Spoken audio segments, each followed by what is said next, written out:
Hello, everyone. Welcome to Sound Espressivo competition presentation brought to you by Virtual Concert Halls. I'm Anna Ouspenskaya, and I'll be co-hosting today's program. And I'm happy to welcome Steve Robinson, who will be hosting the program. Steve, it's such a pleasure to have you. Well, thank you very much, Anna. It's a real honor to be here. This is a very, very important competition. We should tell people that this is a preview of the 2021 Sound Espressivo competition. It's brought to you by Anna's company, Virtual Concert Halls. And the competition brings together artists of different generations from all around the world and gives them an opportunity to compete online in front of an international panel of very esteemed judges. And the competition, we think, is bringing the future of the music industry to the artists, educators, and audiences of today. If you'd like more information about our competition, just go to our website, soundespressivocompetition.com. If you'd like to make a comment right now, you can put it in your chat box on your screen, and hopefully it'll come to our screen eventually. Oh, it will come to our screen because we'll bring it. We'll make sure it does.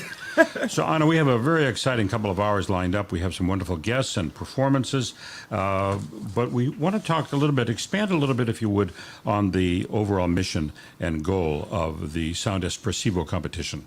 Absolutely. I first of all want to say that this competition was created by musicians, by music educators, music managers as a global virtual stage, as an opportunity for networking, for musicians, music lovers, students, and everyone who really is interested in music. We're connecting everyone beyond all barriers, beyond distance, culture, other circumstances, and we connect everyone in real time. So we created a virtual stage, which is a real-time stage, able to connect people from every part of the world. And before we get into, we have about a 10-minute film, which will expand a bit more on that. But before we do, I just want to say that the idea for this competition preceded the pandemic. It makes sense during the pandemic, and it will continue after the pandemic, which I hopefully is over now or getting over, because the idea is to bring people together in a unique way. And again, it wasn't triggered by the pandemic. It was good to have this last year, but it will continue. Isn't that right, Anna? In this format. Absolutely. Absolutely. We're getting so much response from people interested to explore what technology can give to the musicians and how technology can support musicians in real-time performances across the distances. So we are planning on being here for you for many years to come. And hopefully there will be more competitions like this, so there will be more opportunities. Now, as the program unfolds, you're going to find out what the process is for applying to the competition, who some of the judges are, what the repertoire is like, what the age groups are like, a lot of information coming up. Now, right now, though, we have a film which is called Message to the Contestants. Anna, just a quick little intro, and then we'll go right to the film. Well, we first will see the trailer, which was created for this competition to highlight a few of those points, which we will be talking during this program. Let's go to the... No matter where you are or who you are, music connects us all. We started with a dream, but now we are paving the future. Welcome to the Sound Espressivo Global Competition. Fully virtual, yet bringing musicians closer together than ever before, now on a global scale. True live, inclusivity, diversity, connection, community, an extraordinary array of judges. Get noticed by companies all over the world. Prizes, scholarships, performance opportunities. Apply to be a part of the most exciting congregation of artists like nothing you've ever seen before. We guarantee quality and leave no musician behind. We can't wait to hear you on the virtual stage. Well, that pretty much sums it up. What a beautiful little trailer that was. That says in very succinctly what we were trying to say as this program opened. So that's beautiful. Hopefully that encourages a lot of people to keep tuning, to keep watching, so they can find out how to enter, how your students can enter, how you can enter, what the prizes are. There's so much information. Let's go on to the film that I was mentioning. It's called Message to Contestants. Tell us a little bit about where it came from. This film was born out of programs which we broadcast as a run-up to the competition 2020.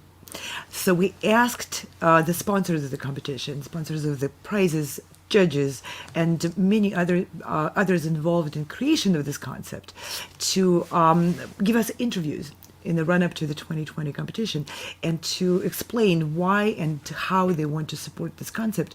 So we had different types of interviews, a lot of programs. At the end of each, I asked people to summarize what their message would be to the future contestants. And then we put together those messages into this film. Let's go to the film. Yes.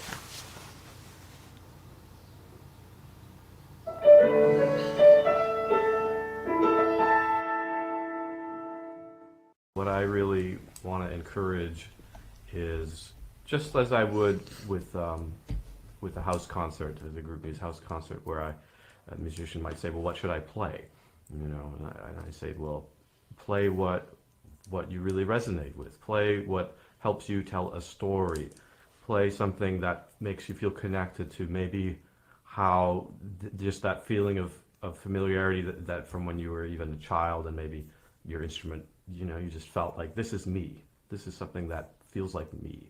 You know, what pieces, whether they're pieces that you could, maybe even pieces you've composed, but that allow you to create a sense of continuity between the deepest connection you have to your art and being able to share that in a way that, you feel like really embodies just your love of your craft and your gratitude for it. And if you share that, then I'll probably be inspired.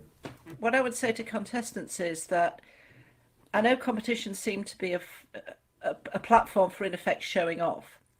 But don't think about impressing. Think about revealing yourself. Don't think about the competition as the end of a learning process. The competition in itself is a learning process. And if you have an engagement with your art and you have the humility to understand that every performance is a learning process, and you have the ability to reveal yourself as an active, engaging, learning artist, even in the process of performing, then I think that's the kind of thing that will really strike a chord with the judges. I just want to say that this period is not an easy one.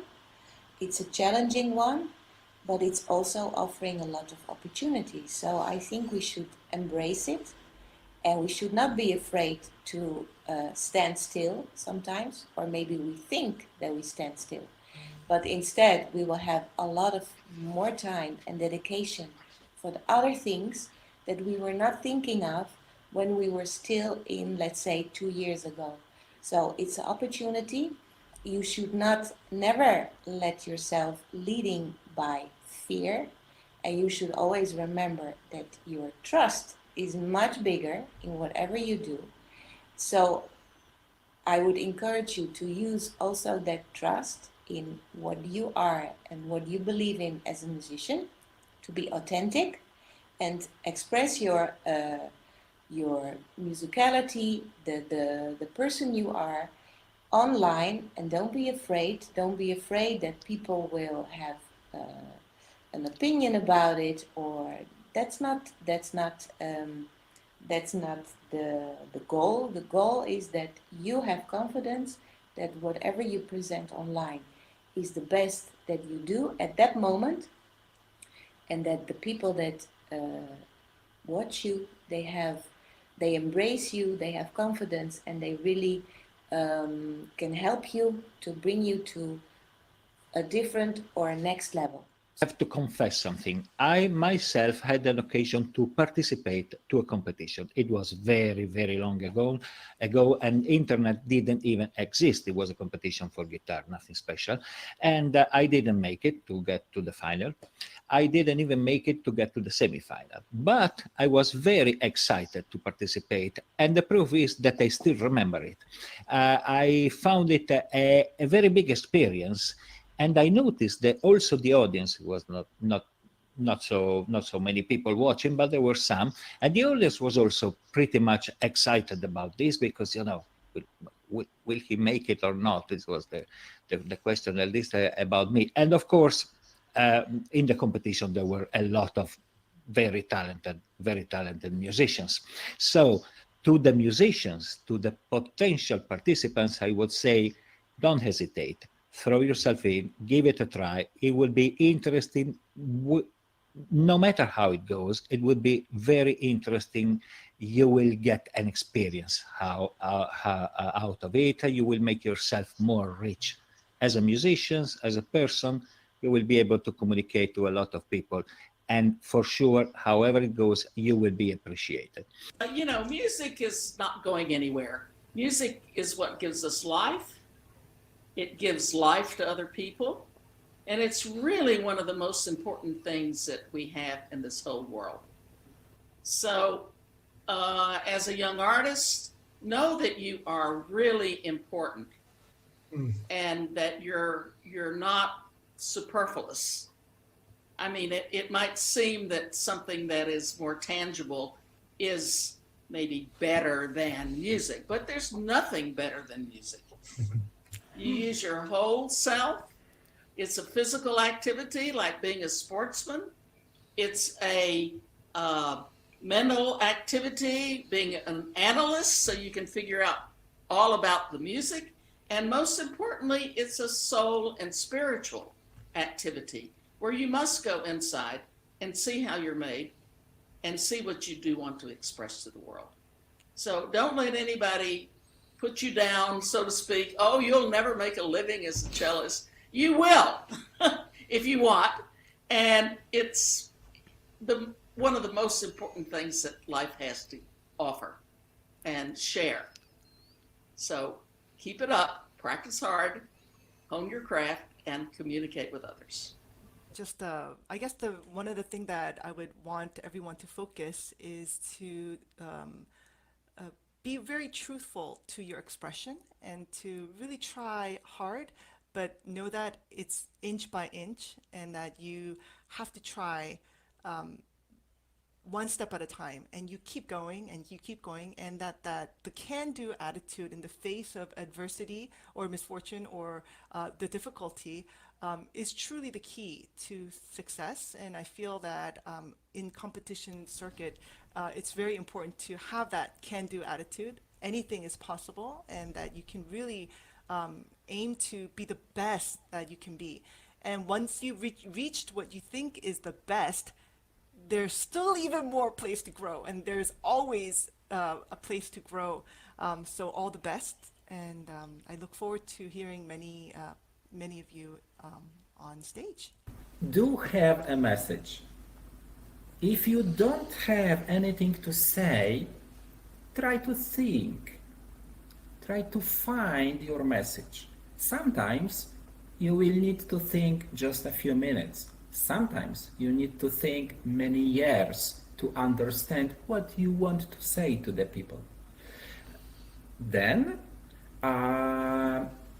don't be afraid of judging you by other people. You don't play for judges. You don't play for people who don't like your music or don't like your art. You are playing to give a message to each person from your audience, even that if your audience will be thousands of people. Because, as I said, the element of the artist, work of art, and the receiver, this process belongs to just two people, one artist and one receiver of this process. I would say just continue creating, always create no matter what. And also when you look to how to start your career, if that's what you're doing, or wherever you are in your career, I made the transition, and maybe you can make a similar transition, working really hard and waiting for great things to happen to working really hard and creating great things that can happen. And one of those is your participation in Sound Espressivo competition and all the other things that you will create in your life. Do it with passion and let the passion lead everything else. There's really no downside to doing this. There's really no reason not to do this. There's nothing but benefit to be gained.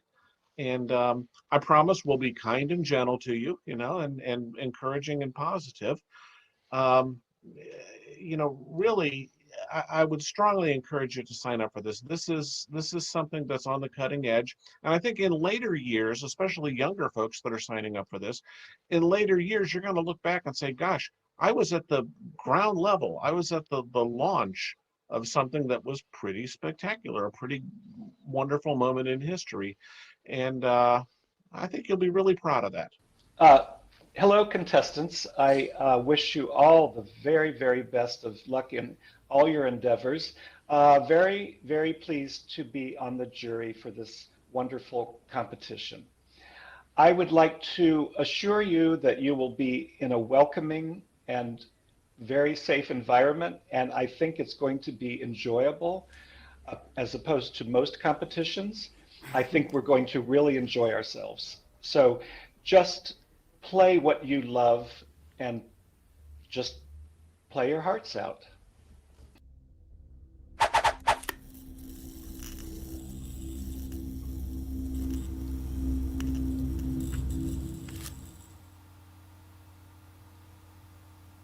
That's quite a flashback. My goodness. And this is just a fraction of incredible messages which we collected. Those were beautiful comments, every single one of them, and very encouraging to any young person who's thinking about entering this competition or any competition.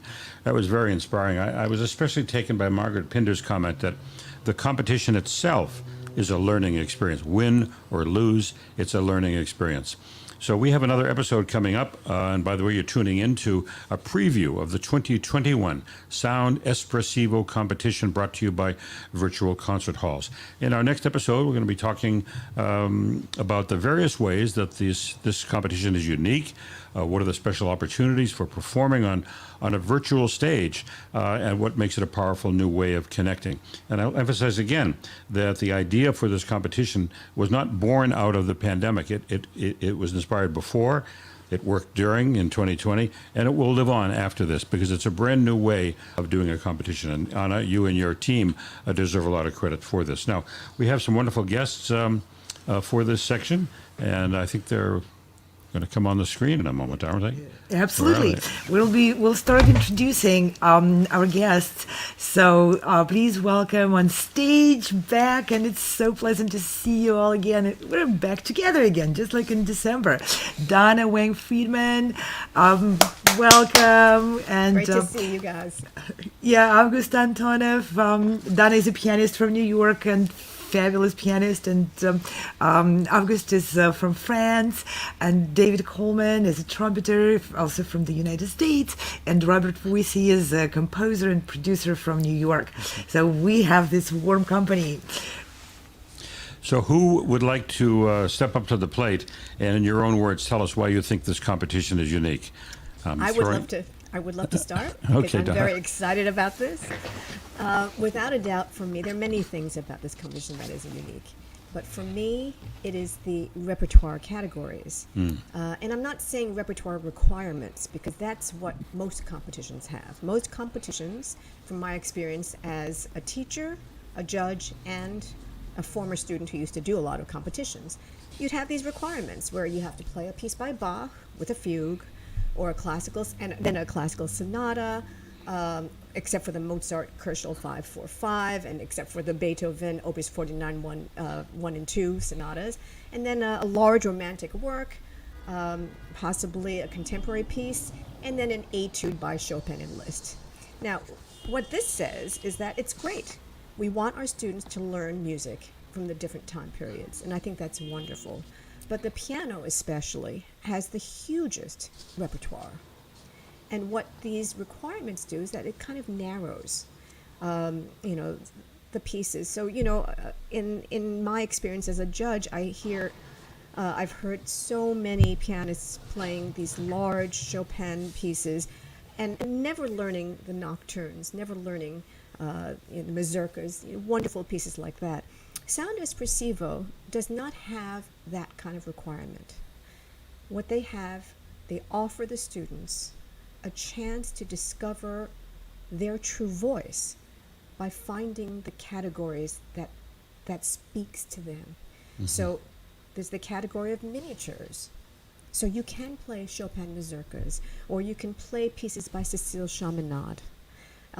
All those categories, I think, helps to inspire young students to be thoughtful about creating their programs. And the truth is, as a performer, I don't remember the last time I put together a recital program based on a timeline. of composers, right? I've done concerts where I've done all Bach, which because I just, I loved Bach for that period of time. And then I've done concerts where I've performed nocturnes, but nocturnes by every composer except for Chopin. And those are those creative moments, putting together a program that I enjoy the most, and having students, giving them this opportunity to create their program based on what moves them.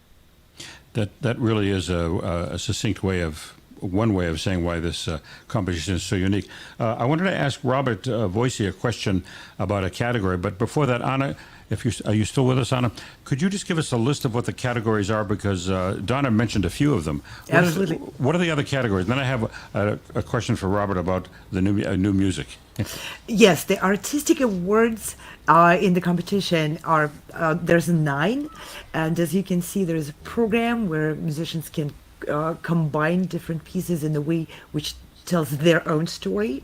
Miniature, like Donna mentioned, they can focus on small pieces, miniatures. Innovative musicians can even bring their own compositions on transitions. It's imagination is your sky limit. Virtuosity, obviously, if someone feels themselves more of a grand virtuoso, they can focus on that and not have to bring in Prelude and Fugue by Bach and compete, let's say, against those people who are in the academic category. And there's one of my favorite ones, Music Ambassador. That's for people who feel like adding a story, a description, a speech, or some other elements to their performance actually helps them guide their audience through the program which they prepared. And there's a lyricist and so on. I'm not going to take too much time explaining that. It's on our website, and full descriptions are there too. Now, I don't see a category for new music set aside, but Robert, I know you're very interested in new compositions. Sure. Would you encourage someone thinking of entering to bring just a program of new music? Absolutely.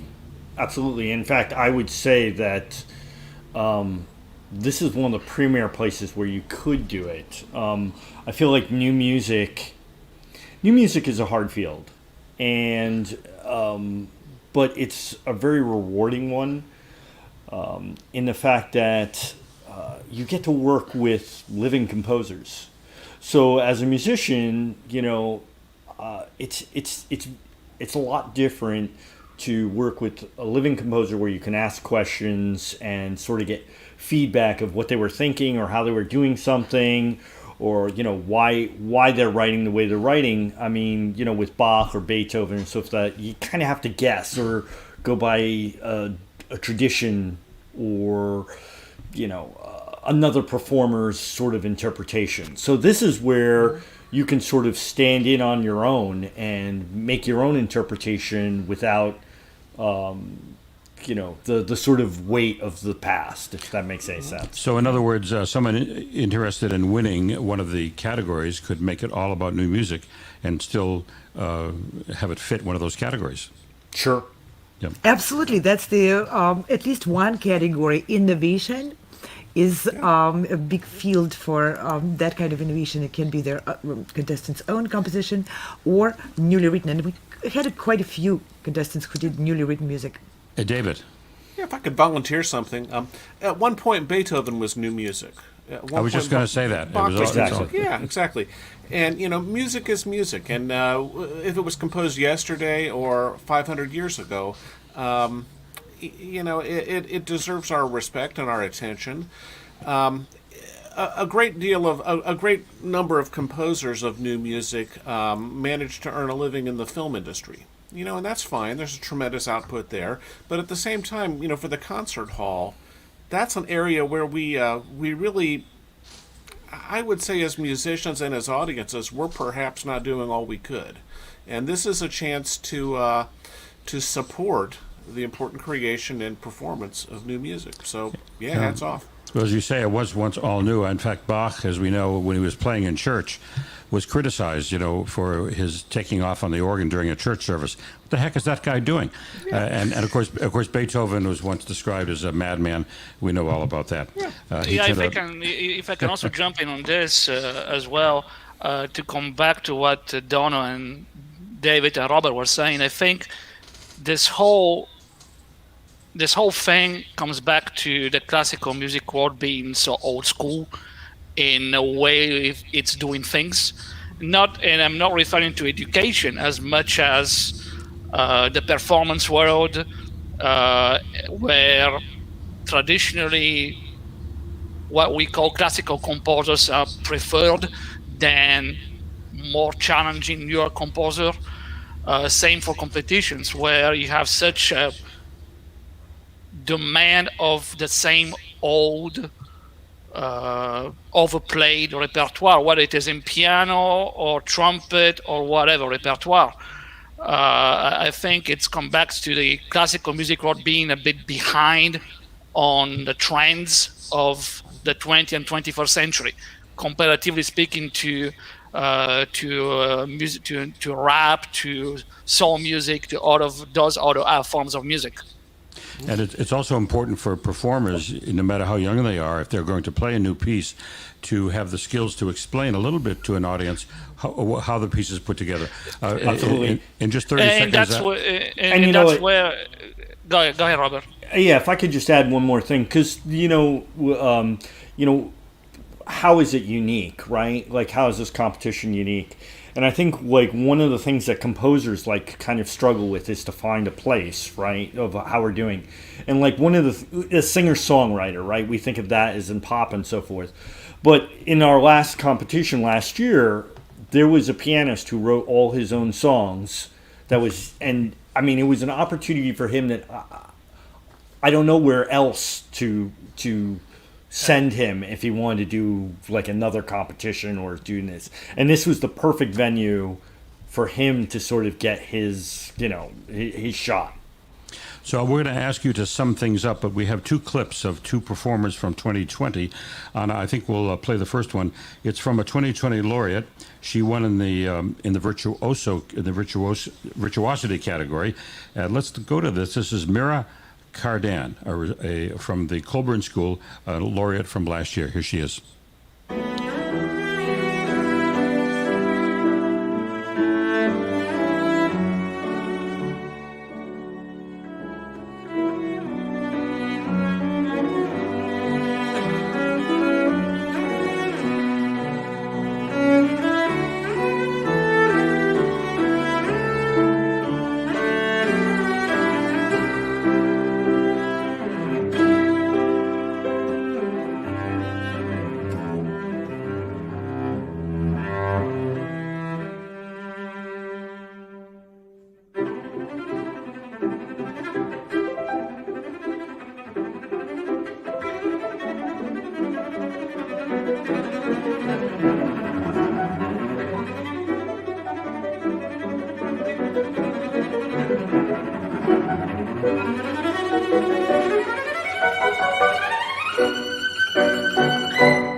Really amazing. It just does something to you when you see a young person performing. Obviously, she's virtuosic, but in the first part of that performance, you saw that she's a real artist, and as well. We have another clip, Anna, and this is also from a 2020 laureate, and he won in the Ambassador of Music category. Do you want to just very briefly tell us what that category is again, in 20 words or less? Yeah, it's a very innovative category, and actually the art existed forever. These are musicians who are able to engage with the audience through not just mere performance of the pieces and being remote, but through other means, through telling the story, through speaking, through asking questions, answering the questions, and whichever other way they find. So that's the field for those people who are able to create that different type of connection. So I'm not sure this is a performance clip. I think it's just him talking, but whatever it is, let's go to the tape. Yeah.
Daniel, I'm sure you know what that means. Standing ovation. To me, that's absolutely astounding. To the judges now. That was Daniel's winning performance after he presented his pieces. Yeah, we all remember that. So this competition is very unique. It's got all these categories. Does anybody want to take a whack at kind of summing up this section of the program? Do I have any volunteers from the panel? Sure, I'll do it. David. You know, the word I keep hearing over and over is communication. And this really is about communication on multiple levels. We have the technology now to connect all of mankind musically with the rest of mankind. And anybody that cares to listen and anybody that cares to participate can do so. It's really a huge step ahead, and it's it's just wonderful that Anna has brought this to fruition. The adversity of the pandemic has given birth to something pretty great out of something pretty lousy, and I think that's wonderful. Well, I'd like to thank you all for taking the time to appear on this panel, and I know you'll be glued to your screen for the next 2.5 hours as we wrap this up. But it's well, and some of you will be back in the next segment. Some of you will be back. Yep. Well, thank you all very much. Majority of you are back. Yeah. Thank you. Thank you all very much. See you in a little bit. See you in a bit.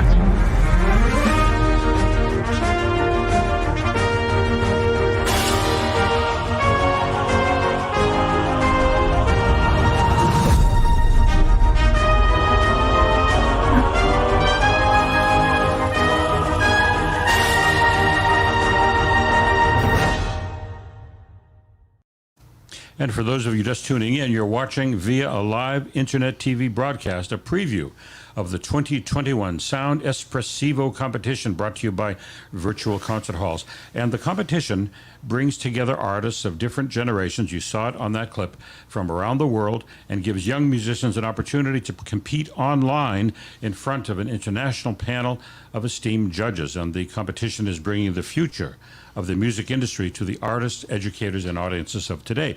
And if you want more information, you can go to our website at soundespressivocompetition.com. Or if you'd like to make a comment right now, just put it on your chat box on your screen, and it might wind up on our screen. And so, Anna, we have a very wonderful segment coming up now. Want to tell us about this next one? This is a very important segment, especially for me personally, and I'm sure for everyone who is watching. We will have a conversation, and we'll be able to present the 2020 laureate, Simon Yao, with his support group.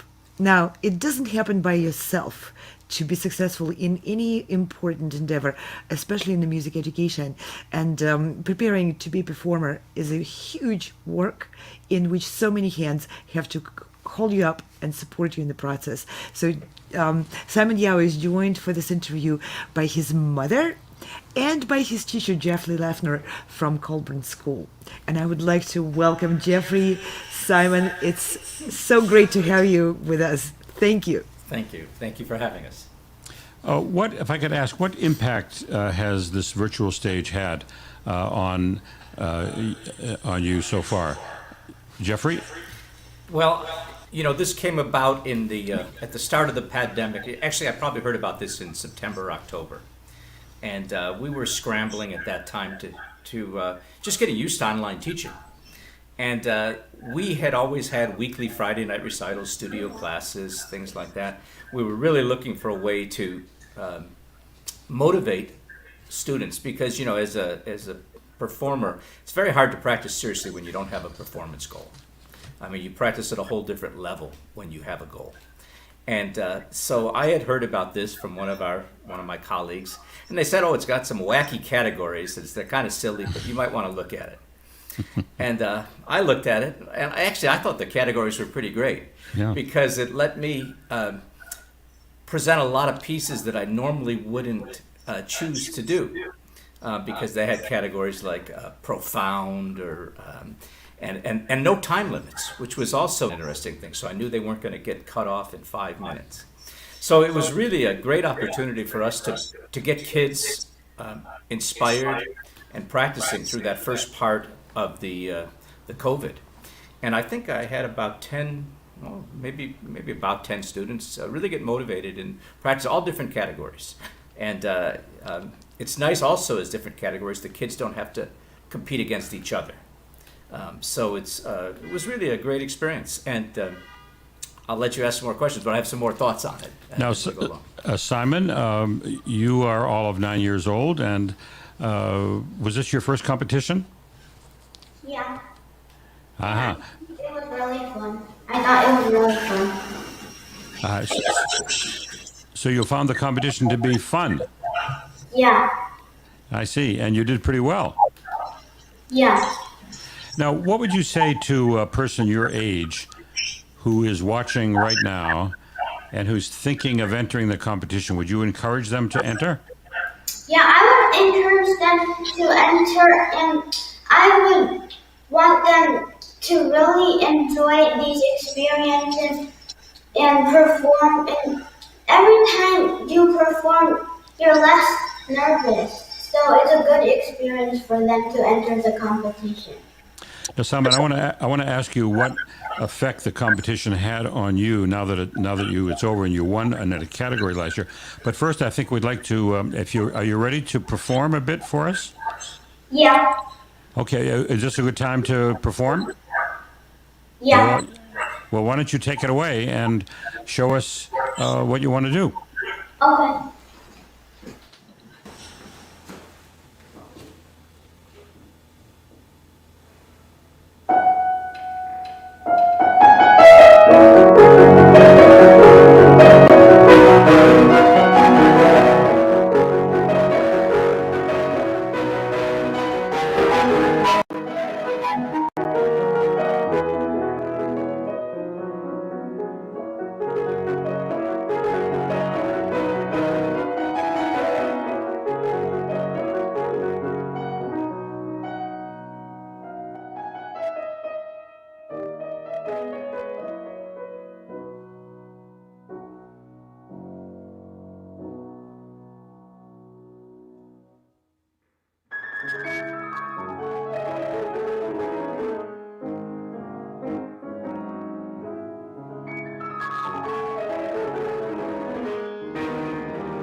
Oh, bravo, Simon. That was beautiful. And you won in the miniature category last year. So congratulations to you. Now, this is 2021. The competition is a year old. What impact would you say it had on your life, having won and competed? Well, I'm more confident now when I practice piano, and I'm more confident in competitions too, and I'm less nervous. And now I know that there are other kids like me who really love music, and they practice very hard every day. So I know I'm not alone. And now I work even more hard on piano. Jeffrey, that's a very gifted young man you have as a student. Yes, I'm very lucky. He's 2 years ago he was playing sonatinas and little pieces, and he played Liszt for the miniature category, and he's just zooming through repertoire. He's a very talented young student. How do we account for such great artistry and if I can use the word virtuosity in someone so young? I mean, to me, I don't understand it. I've been teaching for a long time, and I'm not sure I do either. It's truly remarkable, and it takes a real love of music. I mean, you can have kids practice 3-4 hours a day, but if they don't really love it, it doesn't sound like that. And so it's really special, and we're lucky as teachers when we find students like that and have students like that. And did I hear that Simon's mom is around? Is she on? Oh, there she is. How are you? That's a very gifted young boy you have there. Thank you. How old was he when he first started playing the piano? He started playing piano when he was 6 years old, and just as a normal kid, we want to start learning a music instrument. But then he stick on to the piano, and I'm really glad that his talent is discovered, and he's more confident and really love what he's doing now. Are you a musician yourself? No, actually, I don't have any music background. So, I'm just trying to, support as much I can do. Well, without the parents, there's nothing. So we thank you for that. Do we have a second performance that Simon has prepared? Is this a good time for that? Simon, do you have another piece you'd like to play? I think we have actually a clip from Simon's winning performance in the competition's final round. Oh, great. Where he absolutely wowed everyone. Let's see that clip. Let's go to that clip right now.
Simon, if you will permit me to say so, it's one thing to be able to play fast, but you also play with heart and great beauty, and you're a real artist.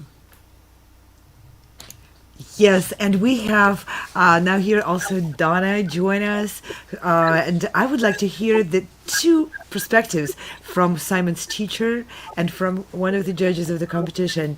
Your perspective on why bother with all the difficult and challenging things you have to do in order to perform on a virtual stage. Maybe it's just easier to submit a recording and wait for everything to open locally. Can I answer on that? You know, one of the great things about the competition, and we do local competitions, you know, other ones have cropped up and everything around town. But just to give you an example, I think Simon entered a competition. The deadline for the video was end of April, beginning of May. We're still waiting for the comment sheets, and I think we got the results 2 days ago. And by then he's forgotten, if you ask Simon, he might have forgotten what he played on that tape that he sent it. The great thing about Sound Espressivo is we got feedback right away. I mean, the kids played, the judges talked, you know, 2 months later to get back comments and find out how you did is not working. So your system is great in regards to that, and that's one of the big pluses, is that right away kids have feedback, and as a teacher we can move on and you know, move to the next great thing. Thank you. Yeah, Donna, from your perspective, you were the one giving immediate feedback. Well, I was the one giving immediate feedback, but what I love about this competition is that it allows our students to perform live. You know, it's very different when you're home making videos, recordings. It's, to me, it's not, I mean, obviously we want to be coming back to in-person concerts soon, but the whole process of performing live on, you know, this platform, there's no delay. When people listen to it, the sound quality is beautiful. I don't think I've ever experienced a virtual platform with such beautiful sound. So this is extraordinary. My students who did participate, they got nervous just like they would before a concert. That nervousness, you know, that becomes the excitement that generates, you know, the excitement in a performance. You have to have that. And it's a very unique experience in the virtual world where students get to have this caliber and quality of sound, no delay, and incredible sound quality. And of course, the idea of having the judges get back to you right away is, you know, is extraordinary. But for me, everything is about live performance. And this is, during the pandemic, it was as close as you could possibly get. And then also, the judges and the audience, we are listening to people from all over the world. Now, how incredible is that? I can be listening to a student, you know, in New York, and then the next thing I know, I'm listening to a student in Seattle, Washington. This is the silver lining of the pandemic, where you know, Anna, the work that you did to bring us together like this. You made the world smaller. You connected us through music. And really, I thank you for that. And this is here to stay. No matter what happens, I think that Sound Espressivo is going to continue to bring us together through the power of music. I agree with every word, Donna, you said, except one. I didn't do it. It was done by musicians who put together our efforts, and by the teachers, by the students, by the parents. It's a huge community effort which created this whole system and made it work and made it benefit all of us. Well, we still thank you, Anna, for being the maestro that pulled it all together. Well, I'd like to thank Jeffrey for your time, and Simon's mom, who was on camera a minute ago. Thank you. And Simon, thank you so much for entering, for being a laureate, and for taking some time this afternoon to perform for us. We appreciate that. Thank you. Thank you very much. Thank you for being part of this community. And Donna, thank you. Thank you so much. Well, it's joined by extraordinary people. Yes. We have another segment coming up, but for those of you just tuning in, you're watching via live internet TV broadcast a preview of the 2021 Sound Espressivo competition. It's brought to you by Virtual Concert Halls, and this competition brings together artists, as you heard, from around the world. It gives musicians an opportunity to compete online in front of an international panel of esteemed judges. And now, if you'd like more information, more than we're able to give in any one segment here, go to our website, soundespressivocompetition.com. If you'd like to make a comment now, put it on your screen, on your chat box, and we'll put it up on our screen. We have another very wonderful segment coming up. I think it's ready for the channel intro here, isn't it?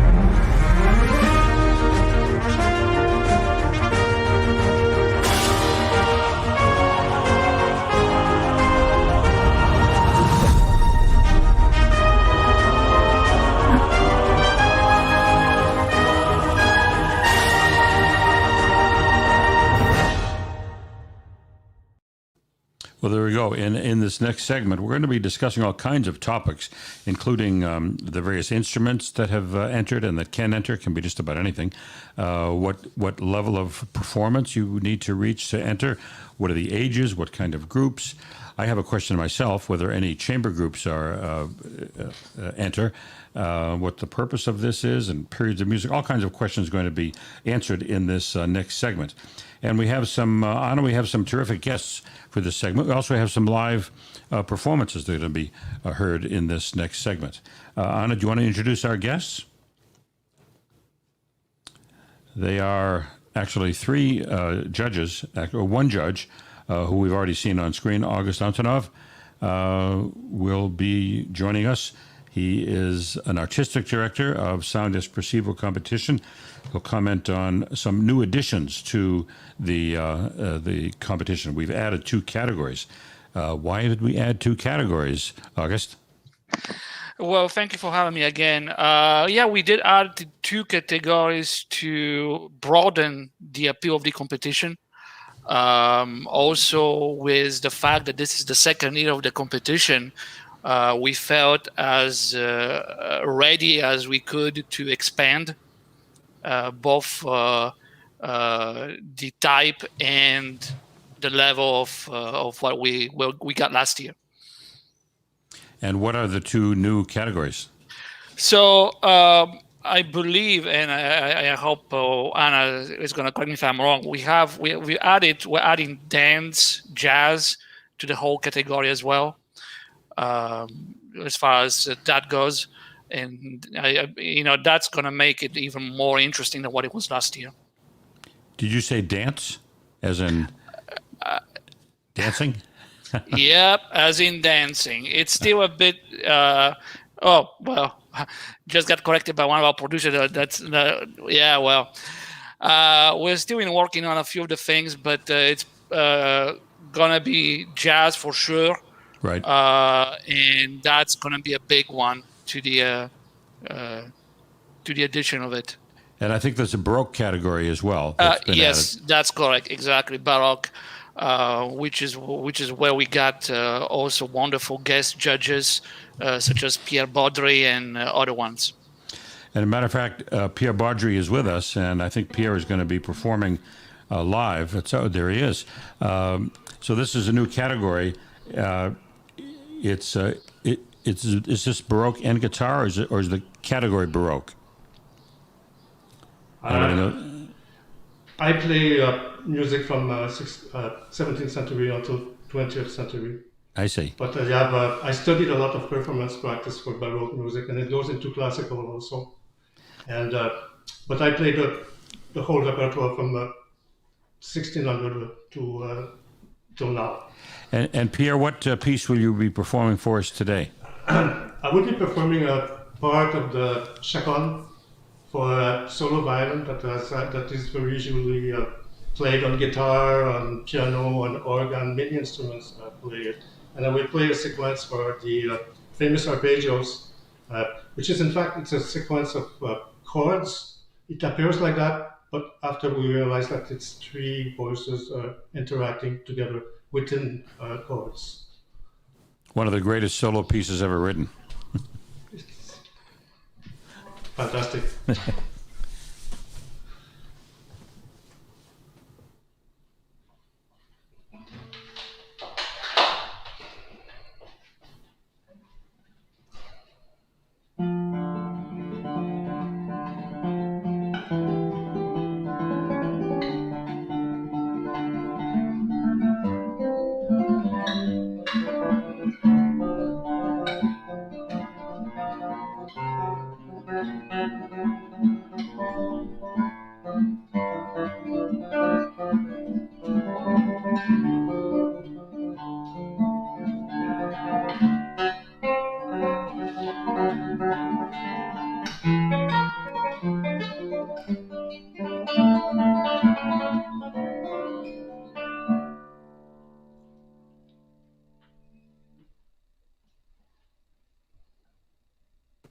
Thank you very much. And is that your arrangement?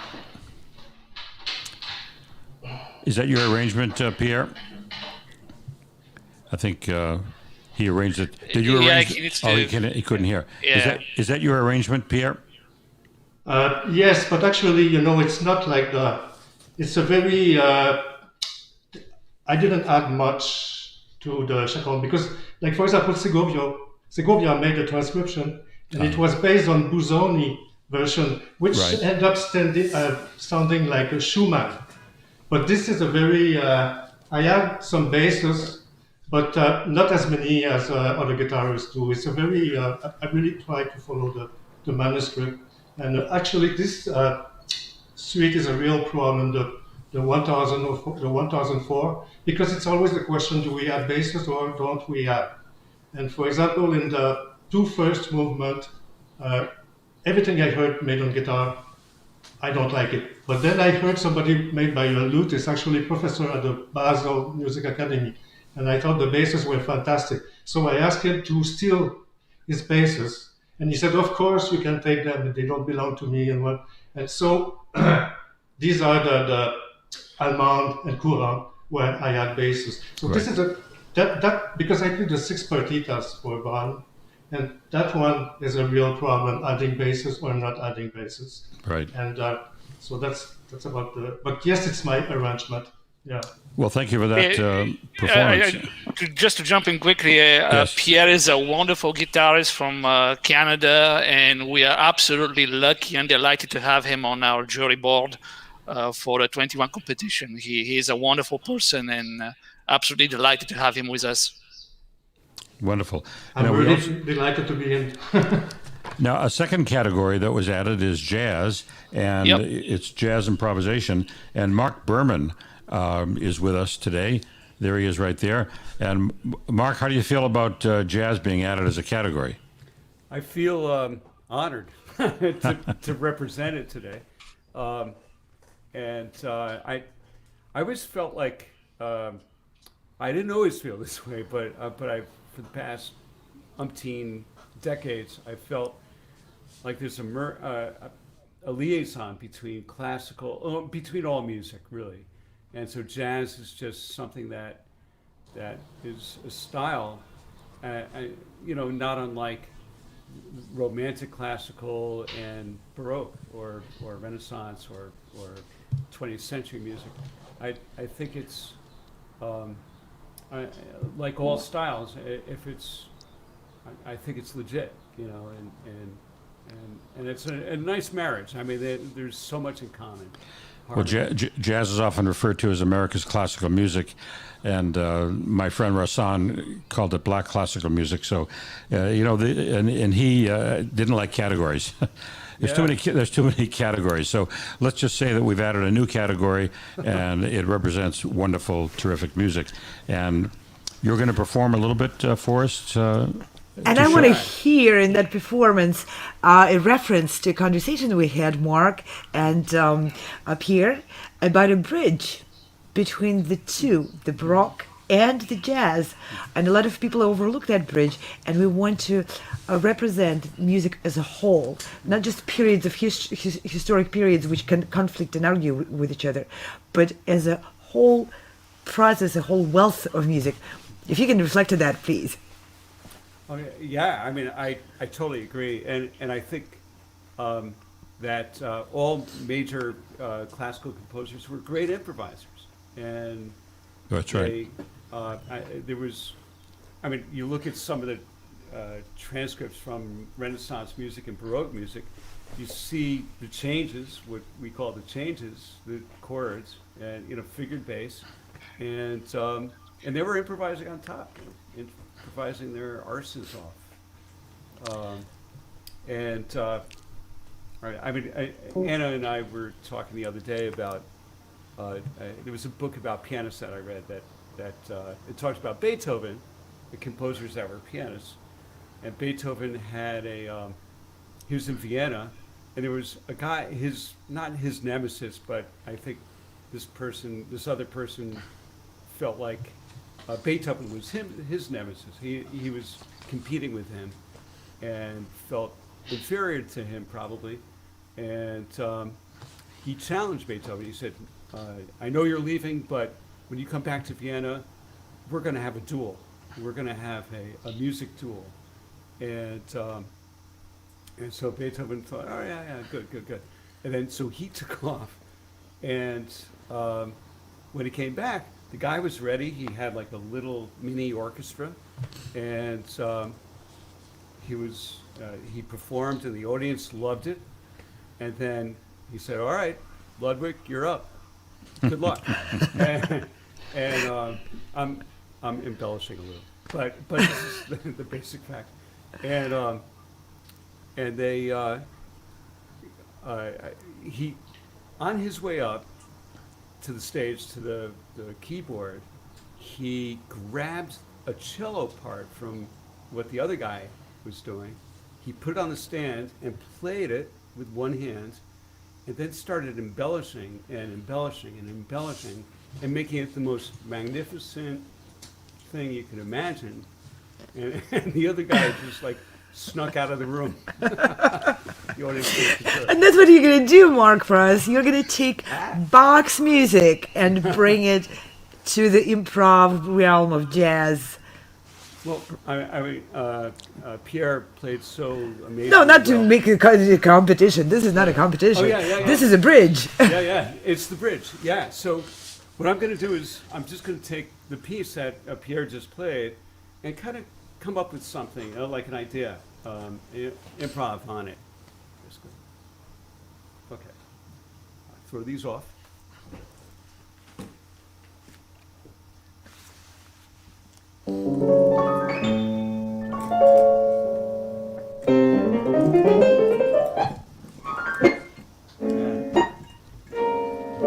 Sorry, this piano.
Wow.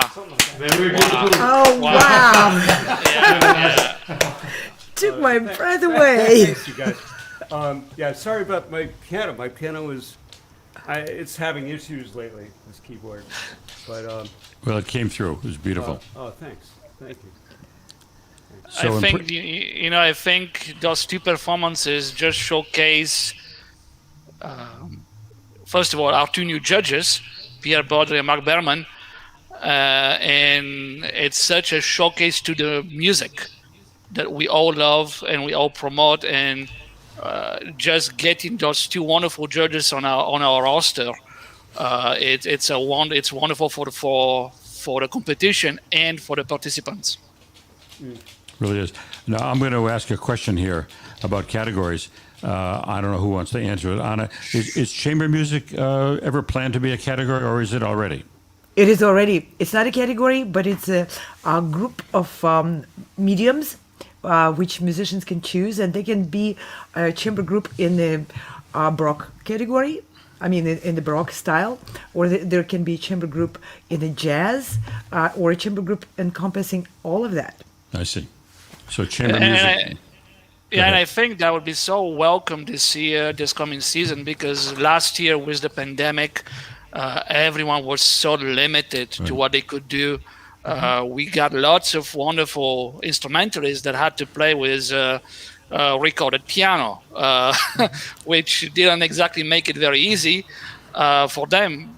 So I think having a chamber music group participate would be such a wonderful opportunity for them and for the competition, obviously, as well.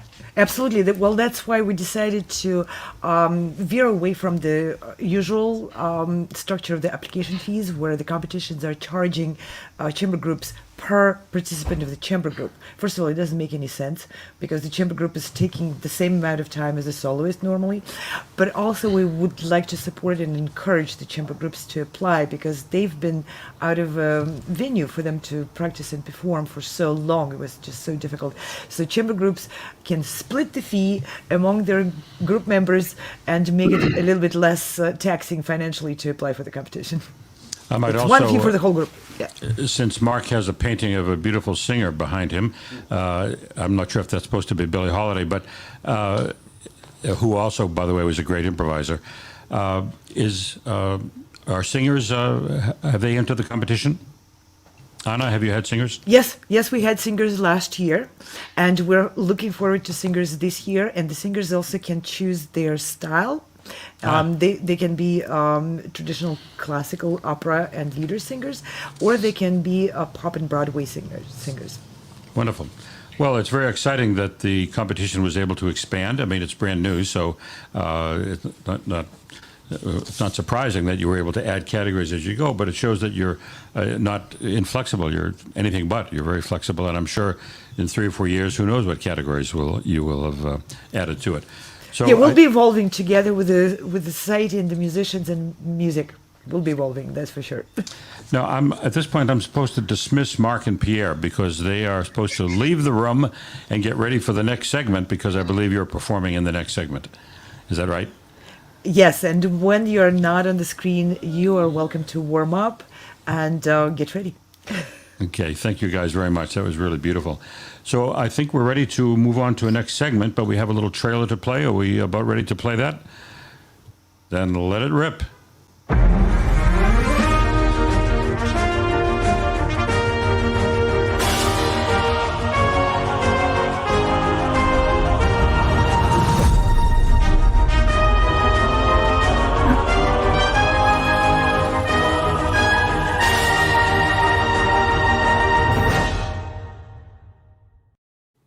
And there we go. And we have another segment coming up. And if you are just tuning in, I think it's worth noting that you've tuned in to a live internet TV broadcast, which is a preview of the 2021 Sound Espressivo competition brought to you by Virtual Concert Halls. And what we're doing in this program is trying to explain what the competition is all about. This next segment, as a matter of fact, is called Process. And I imagine we'll discuss things about how you enter, when you enter. There are various stages of the competition, when the finals are, who the judges are, lots to discuss, Anna, in this segment. No matter where you are or who you are, music connects us all. We started with a dream, but now we are paving the future. Welcome to the Sound Espressivo Global Competition. Fully virtual, yet bringing musicians closer together than ever before, now on a global scale. True live, inclusivity, diversity, connection, community, an extraordinary array of judges. Get noticed by companies all over the world. Prizes, scholarships, performance opportunities. Apply to be a part of the most exciting congregation of artists like nothing you've ever seen before. We guarantee quality and leave no musician behind.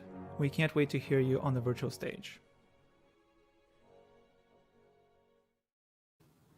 Very exciting. We're not going to be able to cover all of that in this next segment under process. As a matter of fact, one thing mentioned in that trailer or in that feature was the prizes, and we're going to discuss that in a segment a little bit later. But in this segment, Anna, do you want to introduce our guests? Oop, you want to unmute yourself, Anna? There you go.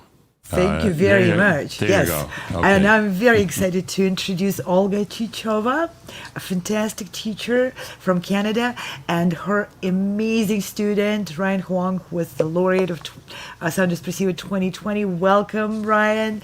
And I would like to introduce Ryan's mom, who is a phenomenal supporter of her son and of her of other young musicians too, with great generosity. And I would like to ask, if possible, for Ryan to perform first, because that helps our producers with keeping the best settings for you. Would that be okay with you, Ryan? Okay, let's hear from Ryan.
Bravo, bravo. Very beautiful, Ryan. You brought a little bit of the sense of humor to that piece. So that was really wonderful. How long have you been practicing it? Ryan, can you hear us? How long have you been practicing that piece? Oh, got to get the headphones on. Gotta get those headphones on. We should ask his teacher how long Ryan has been at this. Olga? Yeah, we can hear you. I would say it's around 6-7 months, but it's just keep going, we left, we can come back. It's just piece that takes much longer time than research. That's right. Because to masterpiece, it's like should be already like this level piece. It should be much longer. Right. And what was the process you went through to enter Ryan into the competition? Oh, you mean how I can find competition? And it's, I can say that now it's like a lot of technical stuff that you can go. I found the main competition through Facebook because it's a lot of competition now advertised there. Or I have great parents who can find and say, oh, do you know what? I know one really great competition. Can we participate? And I just like, look at this. Yes, we will. I see. Anna, anything else about process that we should be talking about? I wanted to ask Olga. You send your students to the competitions, but many teachers maybe feel like competitions is useless. It's just a, nerve-wracking, not really enriching experience. Why do you support your students and Ryan's entering so many competitions? Why would you find that helpful? I would say that I hear sometimes from parents and from teachers say, why do you need to go to the competition? Because it's so much headache. You just can sit like very shy in a room and you can do it like a job and a scale up and down, so nice. And but I think for me, it's a competition. It's a several reasons why I send students and why I find good competition for them. First is really important. It's educational because the kids show own skills, what they can do, and they can see the results. That's the first. Second, they can get comments from the great musicians, and we can see the comments what we're doing good. It's a professional development for me and for kids. It's important too, and it's motivation for practice. And I know that's exactly, if we're prepared for competition, we have to practice really hard, and that is not excuse not to do it. Not for me, not for a student. And it's actually the other competition. Now it's a lot of online competition like race or a live stream competition, and we can get a lot of friends and teachers' friends, students' friends. And I think the other last one, but I think really important, it's awards. That's the most important stuff. And for kids, even for me, beneficial. See, I have interview. I talk with great people, like over internet, and I have a lot of experience. So, did you find that Sound Espressivo awards were actually worth the trouble for Ryan? But in a situation what we have now, we cannot travel at all. Yeah. And for last year, actually, it was canceled. A lot of competition that we actually wanted to do, even if he applied and even he get accepted, but it was canceled. But I could say that your competition is the best in the case that we don't have to record.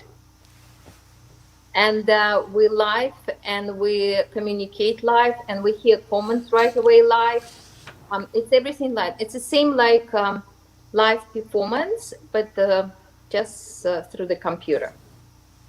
And in the situation what we have now, I think that's the best.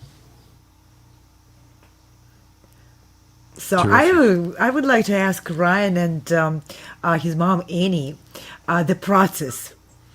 If a lot of people are afraid of this process, preparing for virtual live online competition, that just sounds like a scary grumble of words. And yeah, you have to go through the steps of preparing your computer, preparing your room, and all of that stuff. How was it for you? And I know you have to do that more than once because as a laureate, he had to give his full laureate solo recital. So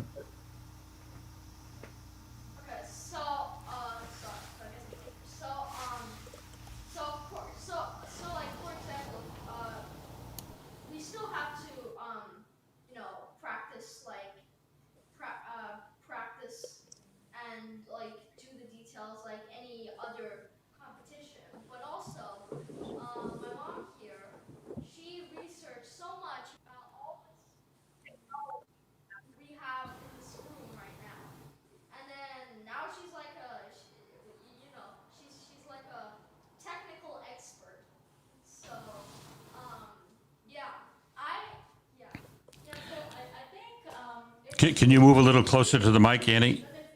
Sorry? Could you move a little closer to the microphone? Yeah, so do you hear?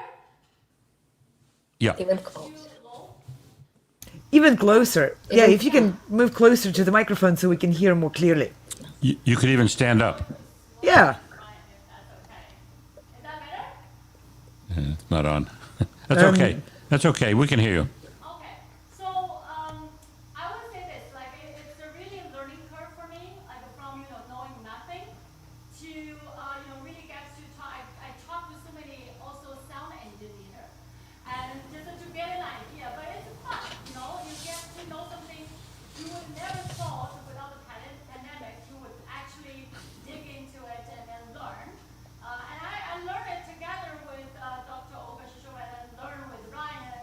And then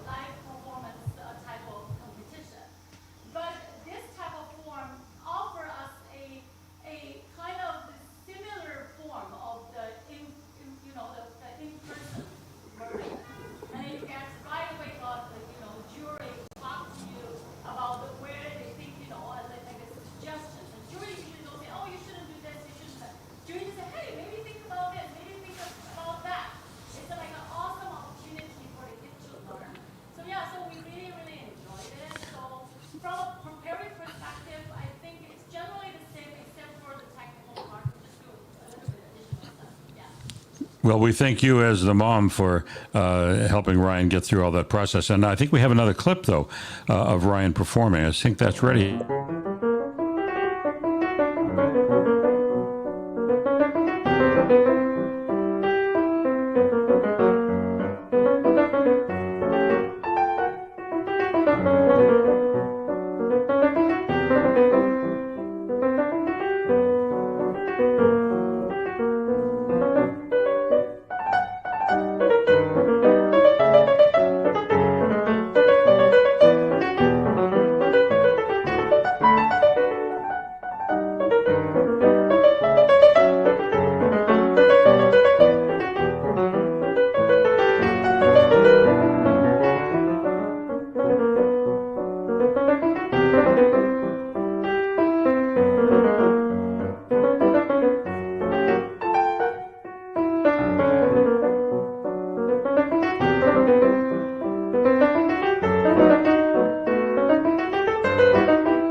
Beautiful. Thank you very much.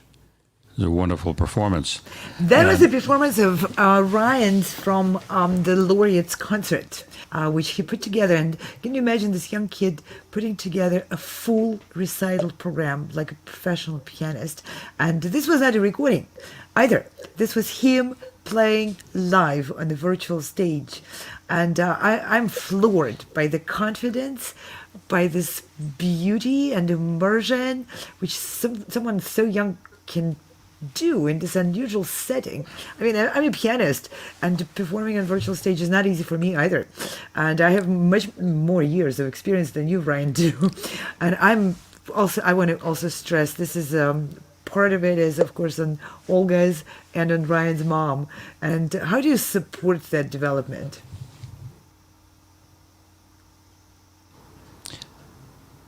Olga? Okay. How I support? Give a lot of exercises to train fingers. That's just, and ask more and more. And now it's a lot of chance to have master classes and I meet the great musicians and I have master classes with them. And it just, I said, you have to play. As much as you will play, you will have more experience and you will hold this stage. That's because what we train over the competitions, we train to hold the stage, to manage the stage, to manage stress, and be creative and this problem solving. At the one moment, it might happen everything on the stage, and the kids train to do this. That's the way. Wonderful. Well, the three of you make quite a team.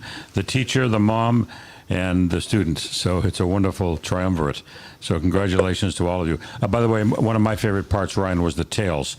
I liked the tails you wore. That was very good. Okay, I think we have another laureate, Anna, waiting in the wings. Am I right? Is that, we have Sadie and her teacher, Adrian Greenbaum, ready to talk a bit about the process. And I think Sadie's going to perform. There's Adrian. No, Adrian. Welcome to our program. Thank you. Great to be here. I wish that Sadie were here to perform.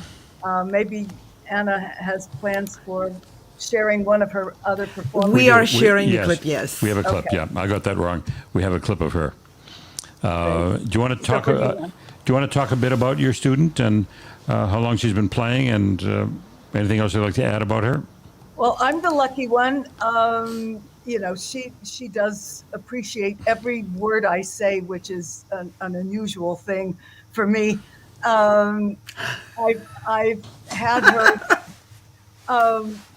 since she was just before turning 10 years old, and she's 16 now. And she just got into Juilliard prep yesterday. Oh, congratulations. Congratulations. And thank you. She has always, I say something in a way that's, extraordinary for me, like, oh, you could do this. And, I'm saying it in a very exciting way. And she'll go, okay. And she writes it down. It took me a long time to get her to react the way I am, and now that she's off to Juilliard, she has matured, and something that hit me in college hit her already. When I was a junior in college, I said, am I doing these things because my teacher said for me to do them? Or am I believing in it? And it finally comes. And when you work as hard as Sadie has, it came to her sooner. And she memorizes everything. She is now just playing from her heart, and she worked on the technique all along. I call her a freak of nature, but I've got others coming along, but I'm going to miss her. Well, Adrian, that's quite an introduction. Are we ready for the clip? Should we hear a little bit of Sadie Goodman, who was the 2020 laureate in the artistic category? Let's listen to her.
Well, that was, I wish I could have heard the rest of that. That was really beautiful. She's quite extraordinary and a real, she has just so much presence and a real flair, I guess would be the word that I would use there. So she's wonderful. Are you both coming to us from, are you in New York at the moment? I live in Connecticut. Yeah. And she's actually traveling back from Florida. I see. I see. And she's a high school kid, but will be in the Juilliard program, so she'll still be going to high school. Yes. And does that mean she's guaranteed an entry into Juilliard, or she'll have to fight for that? She will have to fight for it, but I'm not sure she wants to also go into medicine. So, but it's the smart thing to do because these days we can't, certainly flutists can't make a living, when the orchestra job, stops. And well, there's always the klezmer flute. So I no, she doesn't do any klezmer. But you do. Yes. Yeah, I'd like to hear that at some point. I wish we could hear you now because Oh, please have me. I'm very sometime. familiar with the klezmer clarinet, but not the flute. So I know. Yeah, right. I know. Can we hear you on recordings or on YouTube anywhere? Oh, absolutely. I'm splashed all over YouTube. If anybody wants to join me in hearing a klezmer flautist, just Google or put in Adrian Greenbaum right. klezmer, and I imagine will come up. Right. That's all you have to do. Yeah. But no, Sadie plans on, well, Juilliard would be nice if we can get a program, but you're not guaranteed for sure. But one of the top teachers is really thirsty to have her. Yeah. But maybe something like Peabody and Johns Hopkins is, and Peabody has an excellent flute teacher. And last time I checked, Juilliard isn't teaching medicine per se. So no, yeah. No, but I think they have. Who's their component college though? I mean, Bard goes with Manhattan School. Right. So I think there is I think connection. Columbia. It could be Columbia. Yeah. And it's only pre-med anyway. It's not even a med program. I teach at Mount Holyoke, and it's one of the top colleges where you get your bachelor's that focused on medicine, but it doesn't get well, she'll just grow up and become a professional flautist and a doctor who, it happens every day, right? So, yeah, exactly. Well, Adrian, thank you so much for your time. Thank you. It's a great hat you have, by the way. I want to add that. Thank you. Yeah. And we have another laureate that we're going to hear a clip from, if I'm not mistaken, guys. This is Daniel Weng, and I don't have a lot of information here about Daniel. He's not a laureate, but he's a great performer anyway. Does anybody want to tell me a little bit about Daniel on the chat, and then I can announce that, or should we just go right to the clip? What should we do here? Because...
Bravo, indeed. That's a very different side of Chopin, and brought to us in such a life. Thank you. To the judges now. Daniel, congratulations on your playing. I really, really enjoyed it. There's two different things to talk about. And first, let me praise your Chopin.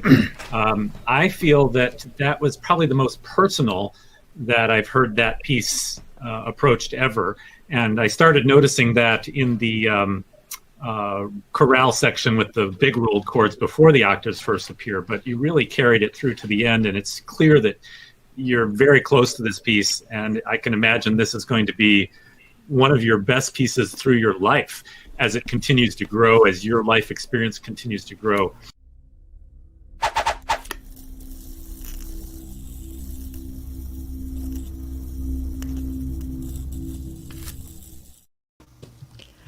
And that was a snippet of what the judging process is like and what it is like to perform in the final round of the competition.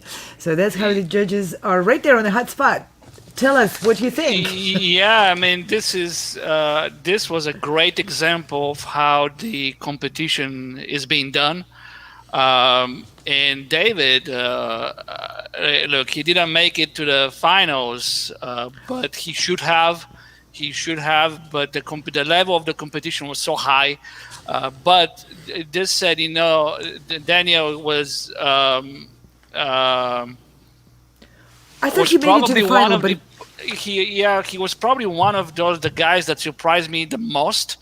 He took my breath away with his performances. So mature for his age, so musical. So expressive, and you wish you would have won the whole thing. I want to just correct one thing. He did win a second place, and I remember the judges were in a judges' lounge for hours and hours after that particular day of the finals round competition, and we were waiting and waiting to get the results from you, and you guys were there forever. I don't know if you even took a restroom break at all.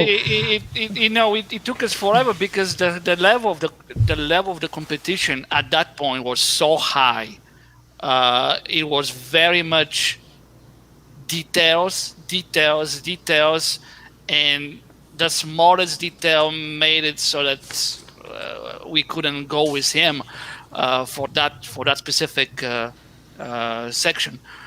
But having him play is a showcase to all students of what is possible with hard work and what is possible even during a pandemic season, which hopefully we've passed through. Were the judges still friends at the end? Absolutely. They're back. We're back. And if you look, it's great that actually they played a judge's comment, because that's exactly what it goes on. We comment right after a performer, right away.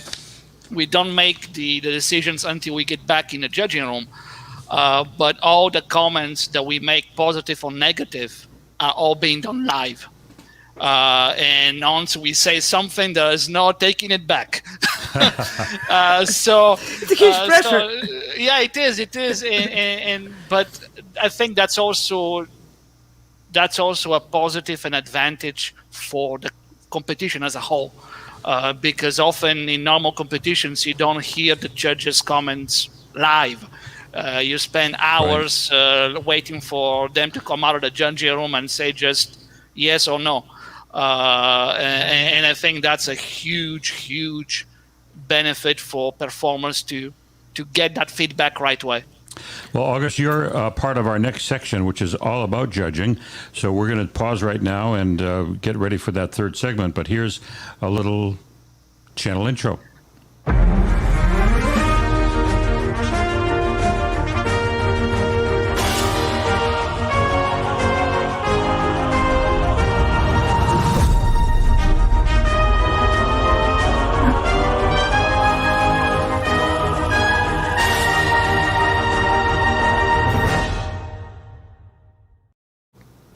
And now we're ready to really dive into the whole issue of judging.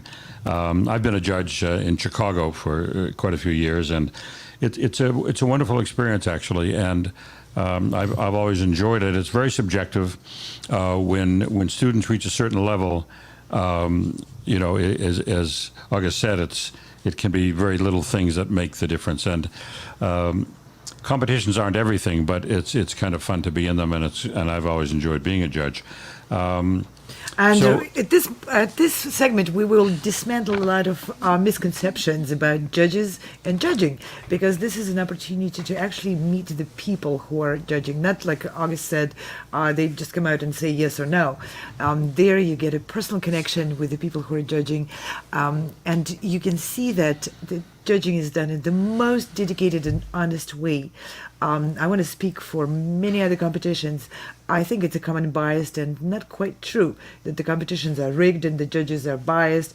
No, the judges are giving their heart to this judging, and they take their responsibility with a full dedication. They're only rigged in the Olympics. No. So. Well, the timers are rigged in the Olympics. So we have some wonderful guests.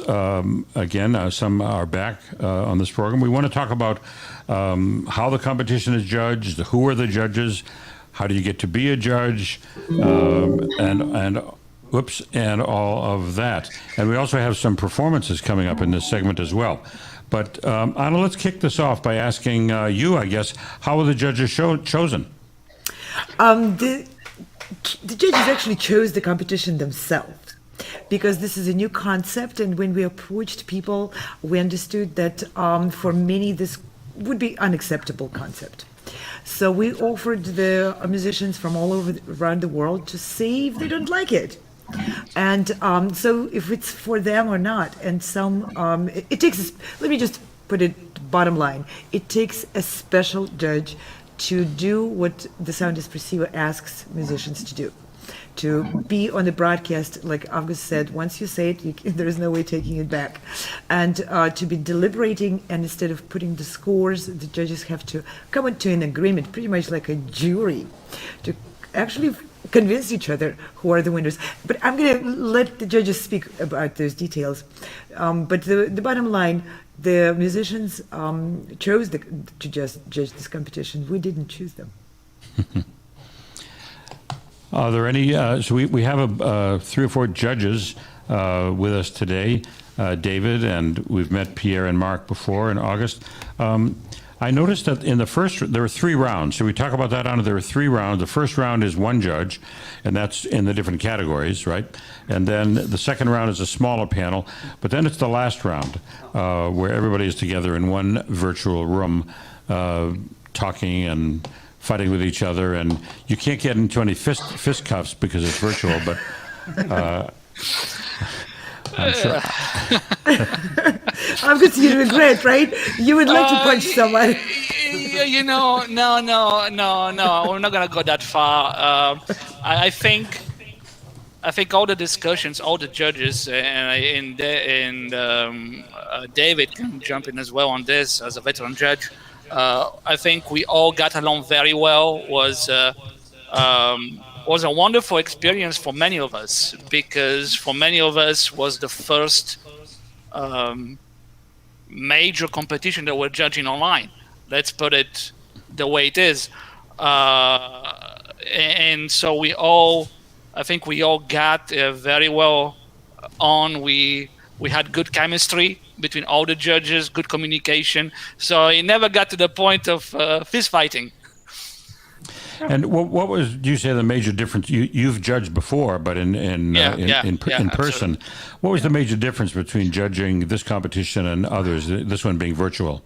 So the one thing, and I'll just say, and I hope that answers the question, what I like about the Sound Espressivo is the live judging. And when I say live, I have to also add the fact, the lack of, the live judging removes any type of politics of behind the closed door deals, which, let's be honest, all competitions have at some form. And to me, that's a big one, because all contestants deserve a fair shot, regardless of their teachers, regardless of where they're coming from, regardless of how they dress or how they talk. They all deserve a fair shot at the big prize. And that can only be done with live commentaries like we do here. And look, and there are wonderful competitions that are done in person, but they do lack that social connection aspect between the judges and the contestants. And yeah, that's a big one for me. David, what do you have to say about this competition versus others that you've judged? Well, I think the humanity of a live dialogue was just really refreshing and really nice. I think sometimes, judging, I've been in competitions where we even used a numerical score, to evaluate people. And wow, does that just seem stilted? And like I said, there's a lack of a human touch there. And here, we could just simply sit down and chat and talk. For instance, I'm not an expert on keyboard music. I'm very comfortable listening to music of all kinds and analyzing it and giving my thoughts. But I learned from Avguste, just listening to his comments and his thoughts about this. Very refreshing. I think it's the same for everybody else in the jury from last year or this coming year. I mean, we are experts in our own field, whether it is piano, trumpet, or whatever. Mm-hmm. But at the end of the day, when we're encountering contestants from different field, we tend to lean on the knowledge and experience of that judge, of that specific judge. So in the case of David, when we hear wind instruments, we would go ask David what was his thoughts about that contestant. Mm-hmm. And then we will go from there based on our own, whether we like that performance and so forth. But I think that's what also makes us so unique, in a sense that there is no competition between the judges. Now, Anna, we have a very interesting judge here because he was also a winner last year. So he's gone from being a winner, and he's still a winner, to being a judge. Anna, do you want to talk about Chris? Yes, I'm happy to introduce Chris. Chris was a winner in a very special category, Ambassador of Music, and he chose to apply for that category. Chris, correct me if I'm wrong. You wanted to experiment with adding your story and other things to your just purely performance on the piano, and you stepped in and you presented yourself as a real ambassador who can engage and inspire others to listen, to watch, and what's next? What are you going to say next? What are you going to play next? So you were a winner, and then the competition decided that you are a fantastic addition to our judges panel. So now you're a judge. How do you feel about that transition of getting on the other side of the fence, and how are you planning on applying your experience to judging this year? Oh, thank you so much, Dr. Anna. It was a real pleasure to be a part of this competition as a competitor. And like Avguste and David says, it's like you are able to interact with the jury. You're able to have a conversation with them. You're able to listen to their advice right after you play. And I think that's particularly important because we're all kind of performers here. We don't know what people really think about our performances, and the moment we're probably the most insecure is right afterwards. We're not sure, did it work? I tried something new there. Did they feel it? Is it okay? And to actually have the live feedback is so good. I've been in competitions where, you get feedback maybe a day later at some luncheon, and, they're going through their notes and you're like number 53 of like 100, and you just... They don't remember. They're like, oh, you played this? Oh, yeah, well, I think you're phrasing here, and you're like, well, I don't really remember. How did I do that? And so I think part of what is so good about this competition is you get it right away. You get the affirmation. And what I want to bring to the table is I think what's really important is to, especially for young pianists and young musicians, is to encourage them and say, I thought you did all these things really well. Like sometimes nerves got in the way, but I think I know what you're trying to say. And I think you can work on just more experience on performing and getting less nervous or less anxious or less stressed out, but I think you're on the right track. And I think that's so encouraging to hear, especially after you play, because otherwise you only get that kind of feedback. Maybe your teachers in the audience, or maybe your mom or your dad, or maybe a few other friends are there. And it's hard, you appreciate their feedback, but you really want to know what the judges think, right away. So that's what I think is so great about this competition, and I hope to be able to be a part of it and give whatever value I can to the contestants. What advice would you give to anyone watching now who is going to enter the competition? Because you, again, have been on both sides of the fence. What's your best advice about entering our competition? I think because you're able to play on an instrument at home, perhaps, or where you're quite comfortable, I would tell them to use this competition as a way to practice playing with your voice, practice speaking through the music, and really experiment with how you can bring your own personality, character, individualism, without breaking the rules, or still following the style, obviously, right. But to really practice speaking through it, because that's ultimately what we want to hear. The reason we want to hear live performances is because we want to hear the artist speak and say certain things on the spot, live, impromptu. And I think that's really important, and to be able to practice that art it's great. And this competition offers the opportunity and to get live feedback right away.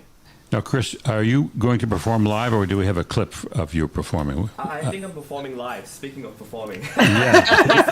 Very appropriate, Chris. You're an advocate of a live impromptu in the moment performance. You're going to perform live. Thank you. I'm going to follow with what I just talked about. So, yes. Should I begin? Yeah. So this is an excerpt from an Etude by Debussy, who I also played in the competition, and just a small clip, but hopefully gives you a taste of it. Thank you. Is he?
Yeah.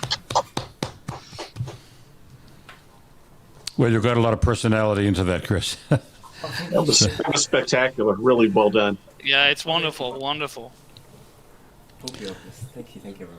And the fact that you're connecting with us in this way from Australia is spectacular. My mom was from Australia. She worked for the Australian Broadcasting Corporation as an accompanist in the late 1940s and early 1950s. And so I, of course, took trumpet lessons to get out of taking piano lessons from my mother. But in her lifetime, though, she talked about how in the late 40s and early 1950s, people in Australia felt very isolated. And as part of her education, she left Australia and went to Trinity College in the UK, in England, and then came to the United States. But the fact that you can make this connection, in such a wonderful way, when, gosh, a generation or two ago, it was a matter of a lot of travel and a very difficult connection to make. So, yeah, I guess I'm saying technology is wonderful, and so is your playing. So thank you. And we have two guests back. We have Pierre and Mark, who performed in the last segment. But I just wanted to say to people who might just be tuning in what you're watching.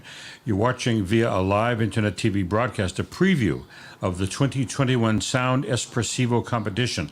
And it's brought to you by Virtual Concert Halls, which is to be commended for pulling this whole effort together. And the competition brings together artists of different generations from around the world and gives young musicians an opportunity to compete online in front of an esteemed panel of judges. And you're hearing from some of them right now. The competition is bringing the future of the music industry to the artists, the educators, and to the audiences of today. If you'd like to find out more about the competition, how you can enter, or how you can watch the next phases of it, go to our website. It's soundespressivocompetition.com, all one word, soundespressivocompetition.com. If you'd like to make a comment right now, you can put it into the chat box on your computer, on your from your screen to our screen, and we'll post it here. But now we heard in our earlier segment from two judges who are also going to perform for us, Mark Berman and Pierre Beaudry. Who is going to go first here? Do we have an order? I guess the same order as before. Do you want to go, Pierre? Okay, he took off his phone, so he's going to go.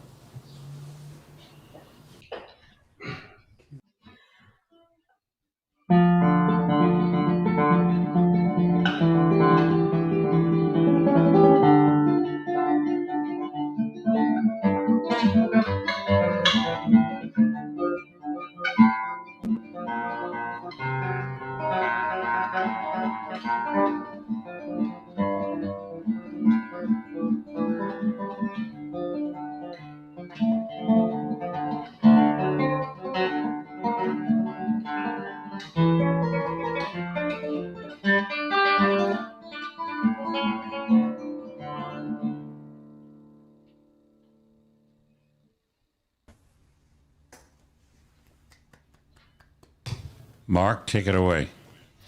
Okay, this is the same piece, but a little jazzier version of it. I hope.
Thank you, Mark Berman.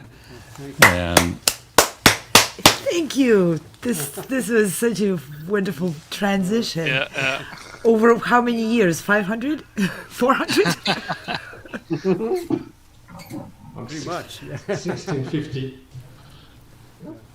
Yes, 1650. That's how many years? I don't know. I can't do the mental math. 2 hours into the broadcast. 380. A lot. That was beautifully done, Mark. Thank you so much. Yeah, that was great. Both Mark and Pierre, wonderful job. Yeah, Mark, Pierre, that was just beautiful playing. Yeah. Pierre inspired me. It was like, oh man, this guy is amazing.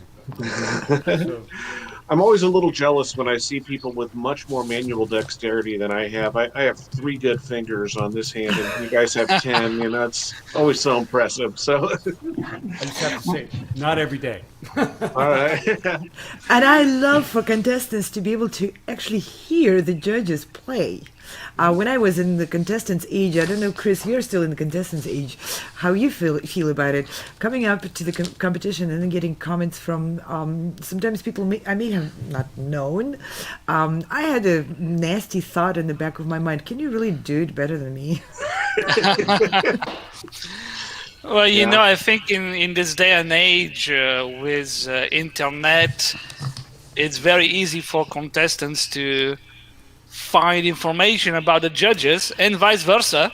Well, that's one thing. You're right. The information is one thing, but hearing them really playing in the real time on the same stage as the contestants are going to be using, I think that gives a chance for people to trust the competition.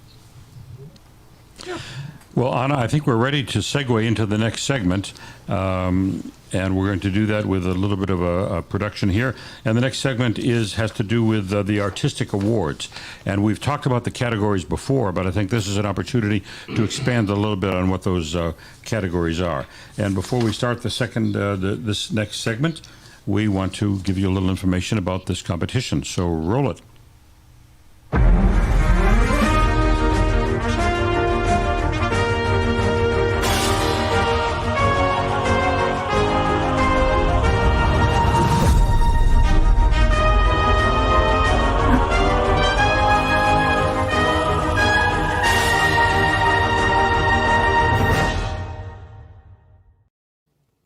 No matter where you are or who you are, music connects us all. We started with a dream, but now we are paving the future. Welcome to the Sound Espressivo Global Competition. Fully virtual, yet bringing musicians closer together than ever before, now on a global scale. True live, inclusivity, diversity, connection, community, an extraordinary array of judges. Get noticed by companies all over the world. Prizes, scholarships, performance opportunities. Apply to be a part of the most exciting congregation of artists like nothing you've ever seen before. We guarantee quality and leave no musician behind. We can't wait to hear you on the virtual stage.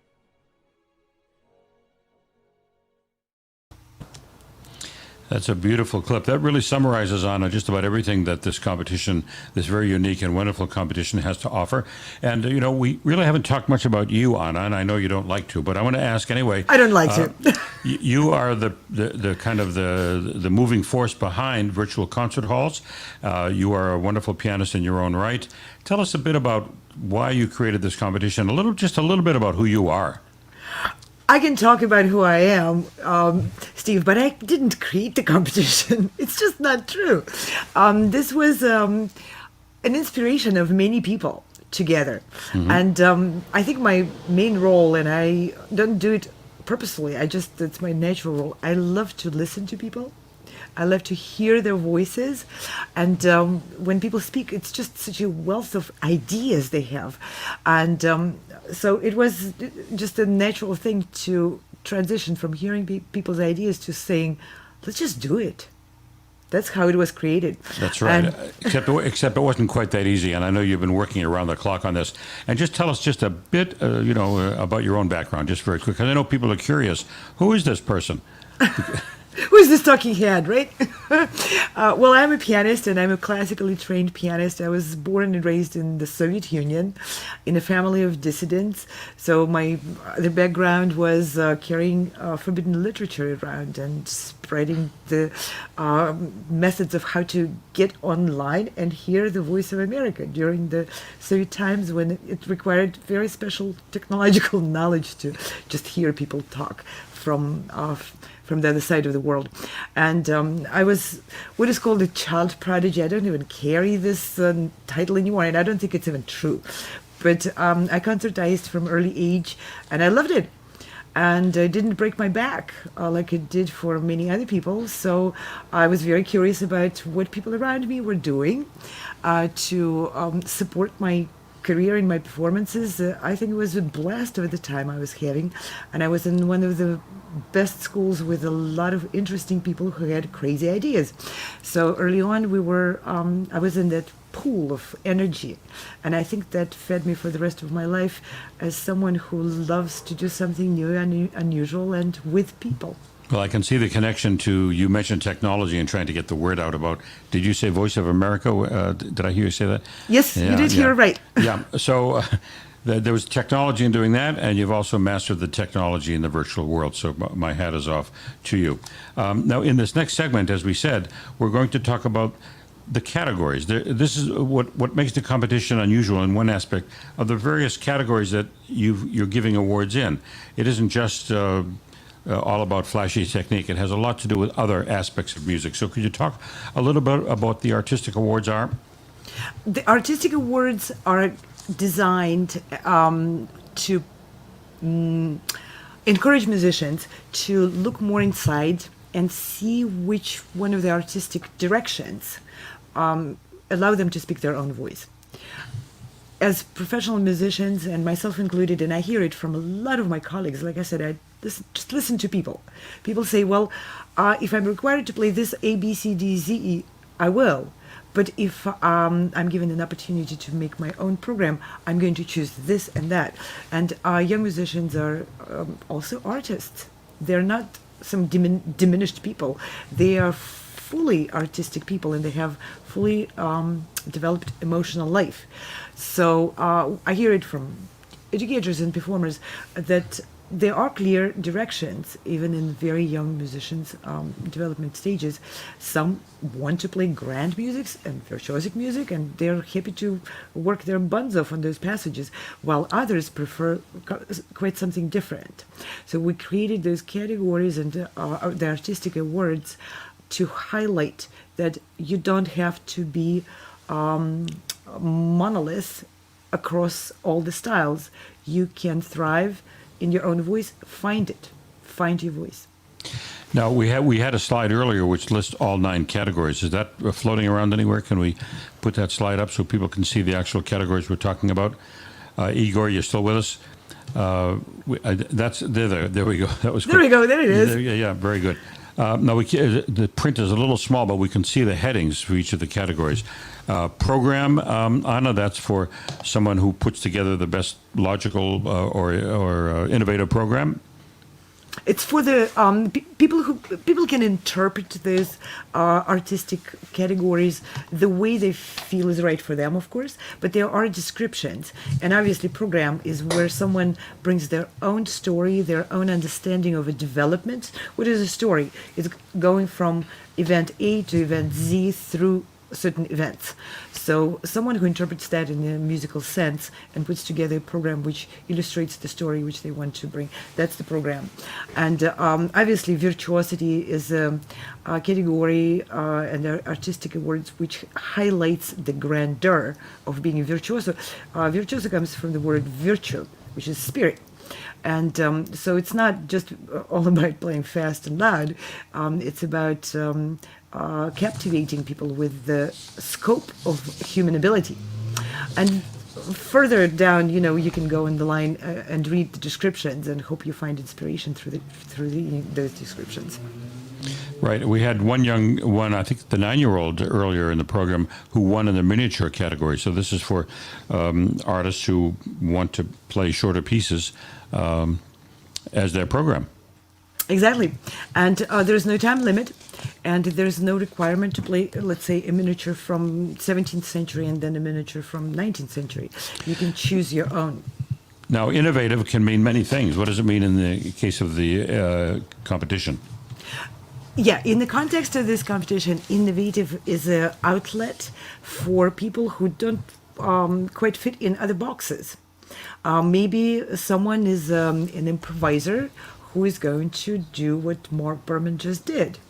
Take a piece and make a jazz improvisation.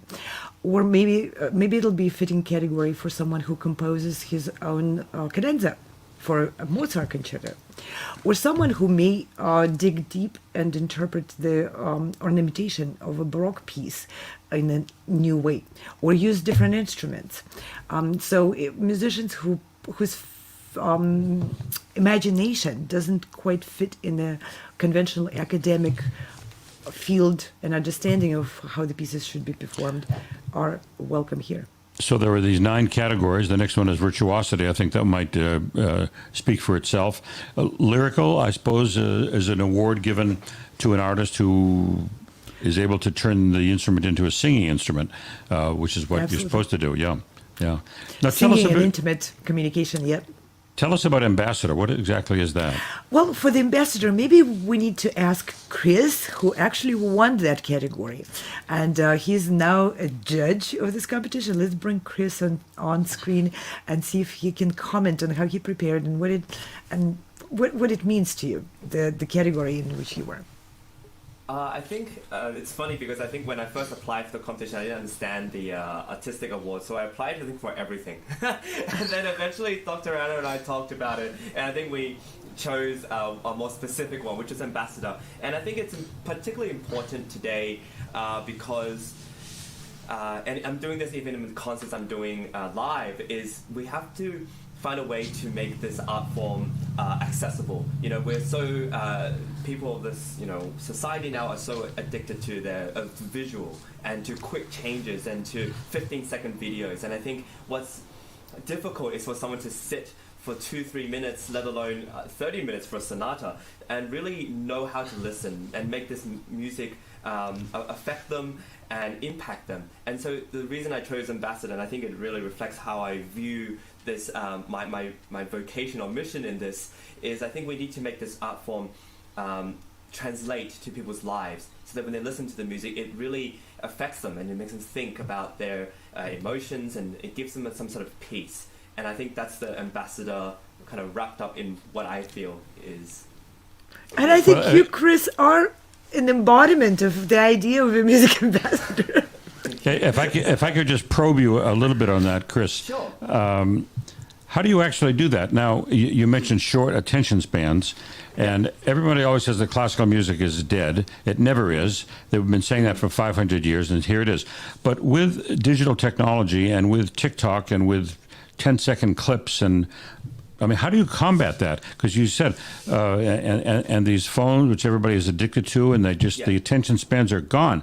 And I probably shouldn't say that, but in the United States, we have this program, Sesame Street, which is just 1-minute clips. And here are 3- and 4-year-old kids watching 1-minute clips. And to me, it's sort of training ground for watching commercials. How do you combat that as an ambassador? How do you fight that besides just going out and playing a concert?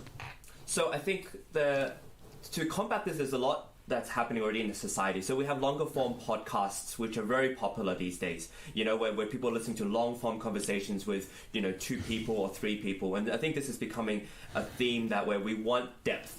We don't want these sort of like tonight shows, short, scripted conversation. We want something that's improvised, that's natural and organic. So that's something that's already combating it. The other thing that I think is going to work, and I think I try to do as much as I can in my concerts, is I talk before each piece. I try to give value to the audience. So I say, look, this is how I learned to love this piece. I'll show you some segments and I'll show you what to listen for and how to listen. Or this is what charming sounds like. Or this is what the climax is. This is where it is. So listen for it because it builds and it builds and it gets there. And so I think you have to guide them sort of like a guide for a museum does. You take them throughout the museum and show them different different things that they wouldn't have noticed beforehand. And I think that's the way you get people's attention. And even on TikTok and stuff like that, you get people who talk about movie reviews, and they'll show different clips within the movie about why this is so beautiful. And then so you just have to give people a chance to increase their appreciation for the arts, appreciation for certain colors, certain sounds, certain emotions. And I think that's how you get to people. And so that's how I'm fighting it, hopefully. Actually, one of my favorite stories is Daniel Barenboim and the Chicago Symphony, and he was playing, it's not really a piano concerto by Elliott Carter. Now, Elliott Carter's music is, it takes a little getting used to. And he did what you did. He came up on the stage, and he said, before I play this piece, I want to show you some passages from it. Now, he said, listen to this piece, listen to this section, how expressive it is. And I could hear the audience saying, he thinks it's expressive. And then, now listen to the woodwind passage. Listen to how lyrical that is. And I think in the space of 10 minutes, he changed a lot of people's perceptions of what the music of Elliott Carter was about. So it is very important to do. That's a great story. And I think Leonard Bernstein also did that wonderfully, the young people's concerts. I think it's never now that we have to kind of get to audiences more than ever. I think it's throughout time, we've had to make this accessible. We have to communicate this. And so I hope this is an encouragement for others to do the same. Now, we have other judges in the wings waiting to come on and talk a little bit about the judging process and about all of these different categories. Let's flip a few switches and get more of the judges on the screen here. Let's roll it, Igor. Let's bring on some other judges, because I know they're in the wings. And there we go. Robert. Hi, yes. Steve. I told that Elliott Carter story, but I'll never forget it, because Barenboim deliberately, I mean, he doesn't do anything by accident, used those words to get the audience to think that, yeah, this music, which it's not a Mozart piano sonata, it's not a Mozart concerto, it's by Elliott Carter. And I'm sure he changed a lot of thinking by doing that. Yeah, and I think, look, especially, there's this big debate about, diminishing attention spans and so forth. And so I think one of the reasons why Anna and I connected and I felt like this competition was sort of right for me is, besides being a composer, and I'm a big advocate for contemporary music, I'm also known for doing this miniature project. So one of the categories was miniatures, and that's where I was just like, oh, I think that's where I'm going to be the best judge.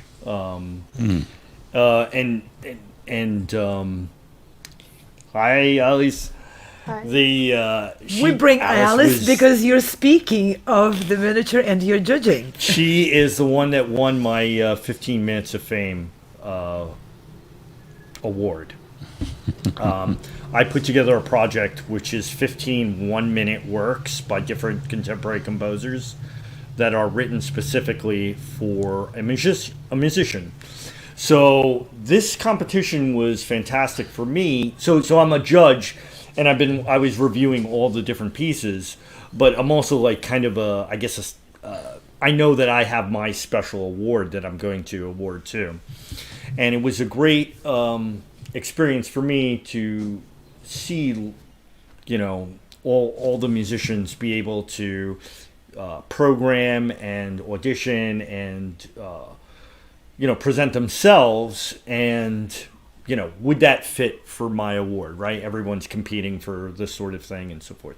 And Alise was wonderful. She had a great set of pieces, and I thought that she approached each piece and gave them their own special world and their magic and so forth, and that this would be a great thing for our project, because not only is it just 1-minute pieces, but you need to sort of bind it into a program. Now, Alise, we have a clip of you performing. Do you want to talk a bit about what Robert has been talking about? And by the way, welcome to the program. Yeah, thank you. I can definitely talk about it, but I guess we can see the clip first. You want to see the clip first? Okay, Igor, let's roll the clip. Hello, I'm Alise. I'm a Latvian coming to you live from Netherlands. I'm going to perform Arthur Honegger, Danse de la Chèvre, which in translation means Goat's Dance. And I hope that with my performance, you will feel like you're in the landscape of Alps, seeing a little goat dancing around.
That's really beautiful. Elise. Tell us about that piece and why you chose it.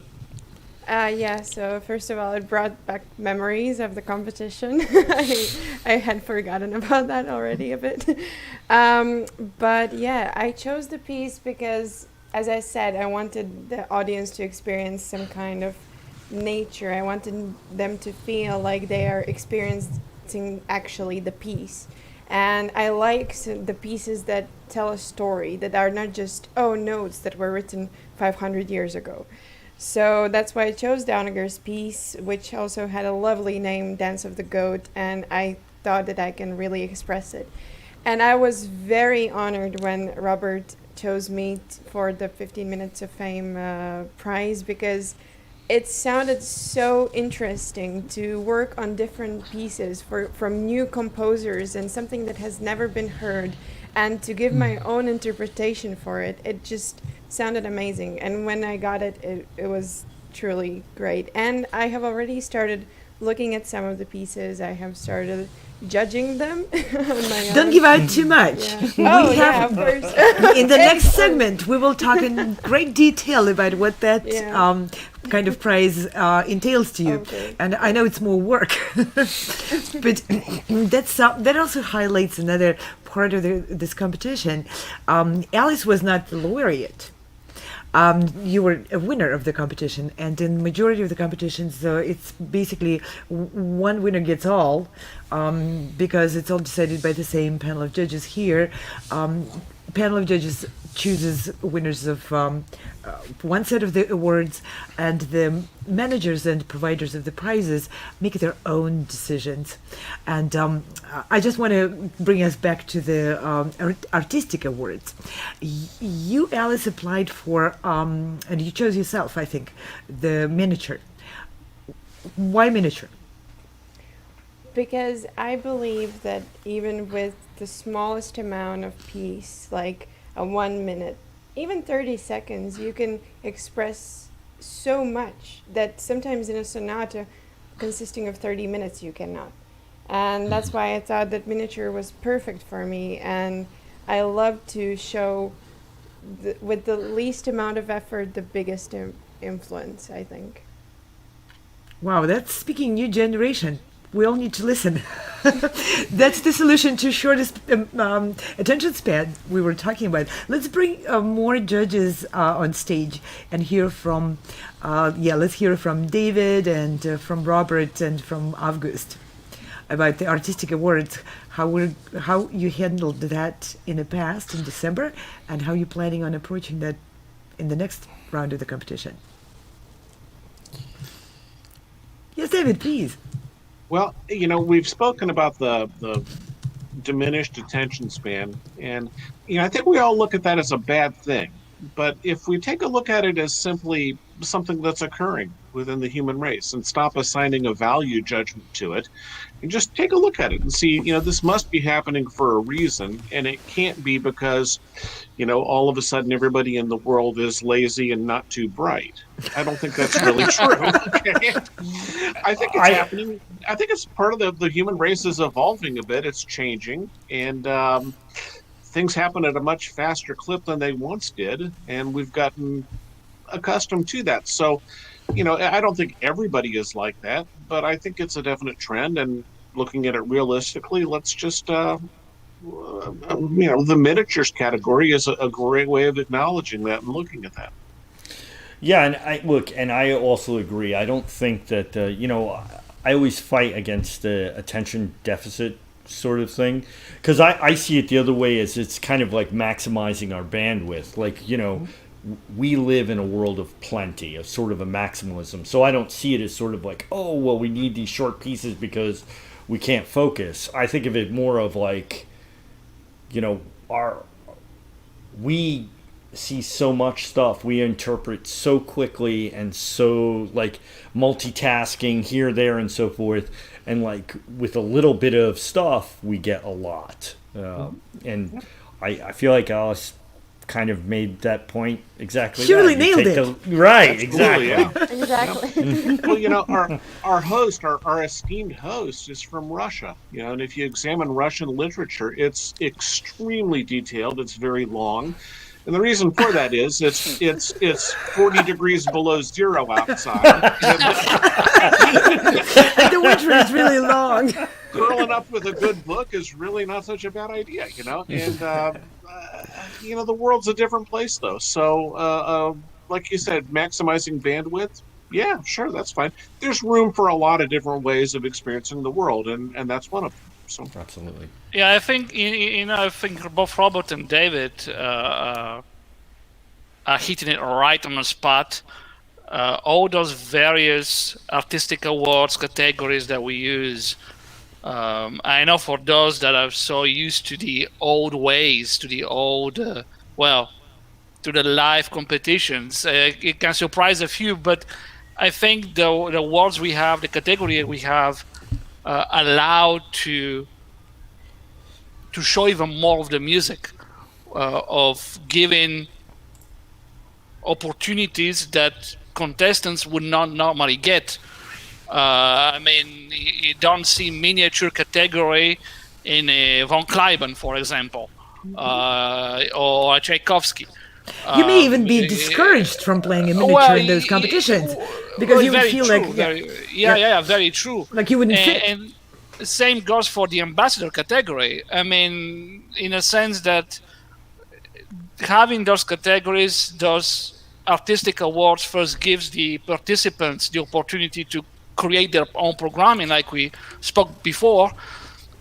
But it also gives judges like myself, David, and Robert the opportunity to award, to give those awards to people that deserve it, that normally would not even be looked at.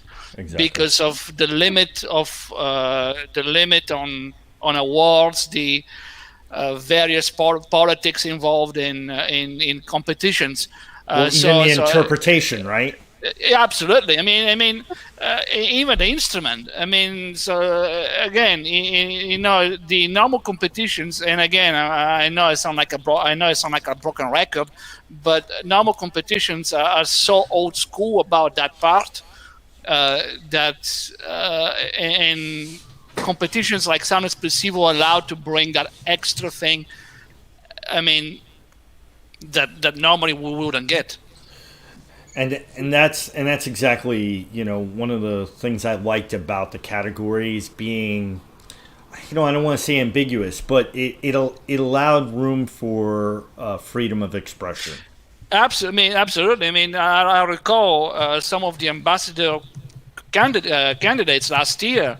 Some of them were very much involved in playing because they were inspired by the George Floyd case in the United States or other worldwide cases.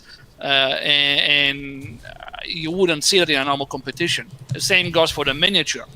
Miniature sections, I mean, when would you see that ever? Except in Sound Espressivo. Absolutely. Making something longer doesn't necessarily make it better. Adding more performers to the stage doesn't necessarily make something better. Something can be small and concise and to the point and still be profoundly beautiful. Agreed. We have one clip actually that relates to what everyone is talking about. And Anna, this is Ellen Wilkinson, who has something to say and I think is going to perform as well. So, Igor, let's roll this. Hi, my name is Ellen Wilkinson and I'm a second-year undergraduate oboist at the Royal Academy of Music in London. My teacher, Melanie Ragg, suggested that I enter the Sound Espressivo competition in November 2020, and I really enjoyed the experience. I was intrigued by the idea of a global online competition and thought the categories of repertoire were very creative and forward-thinking. Mel knows that technology is not my strong suit, but by that point I'd had a term of online teaching and thought it would be a good opportunity to use those skills in a competition setting. It didn't come without its glitches, as in my performance my microphone transposed me down a semitone, but it was a good learning experience because I didn't know that that was possible. I really benefited from the feedback from professors around the world who I probably wouldn't have come into contact with otherwise. And overall, it was a great opportunity to polish my online performance skills. I will now play a section from Helen Grimes' Arachne for solo oboe, which tells the Greek myth of how the spider came into being.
Thank you, Ellen, so much.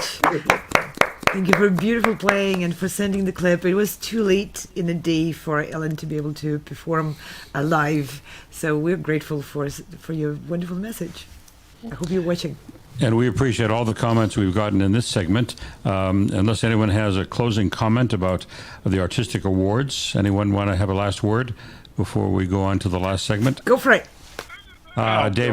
David. Well, I just wanted to say that I'm noticing that so many young people are not only brilliant musicians, but they have so many interests and skills outside the field of music. I mean, we've heard about one student who's a brilliant musician and also wants to go to medical school. And the oboist we just heard is involved with the debate society at her college. And it's just so wonderful to see young people that not only play brilliantly, but have all these other interests, and then we have all these categories that I think can play into those wide interests of these brilliant young musicians.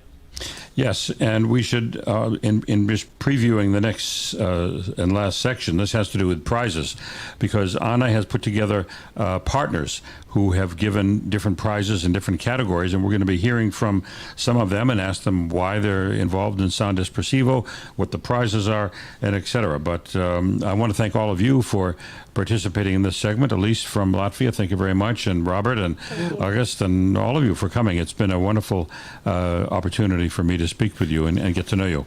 Anna, any last words before we hit the next segment? Yes, I want everyone to enjoy this very international screen we just had a moment ago. We had a person from Latvia, we had a person from Australia, someone from the UK, from the United States, and these were all musicians brought together by the power of music, and I love it. Terrific. And I just wanted to say, in case anyone is tuning in for the first time, and what you're watching is a live internet TV broadcast, a preview of the 2021 Sound Espressivo competition, and it's brought to you by Virtual Concert Halls. And the competition brings together artists from, as you just saw and you just heard, all over the world, and it gives young musicians an opportunity to compete online in front of an international panel of esteemed judges. And the competition is about the future and bringing the future of the music industry to the artists, educators, and audiences. And if you like more information, if you're intrigued, or you just tuned in and you're wondering what the heck is this all about, you go to our website, which is Sound Espressivo competition.com. Lots of information there. And if you'd like to post a comment right now to your chat screen or on your chat box, wherever you're watching this, on Facebook or YouTube, put it in there and we'll get it on our screen, from your screen to our screen. And with that, I think we're ready on it to go to our last segment, which is about the community of music managers and companies which sponsor all of these prizes. And we have some of those sponsors with us to talk. So I think we're ready to talk about the next segment. Yeah.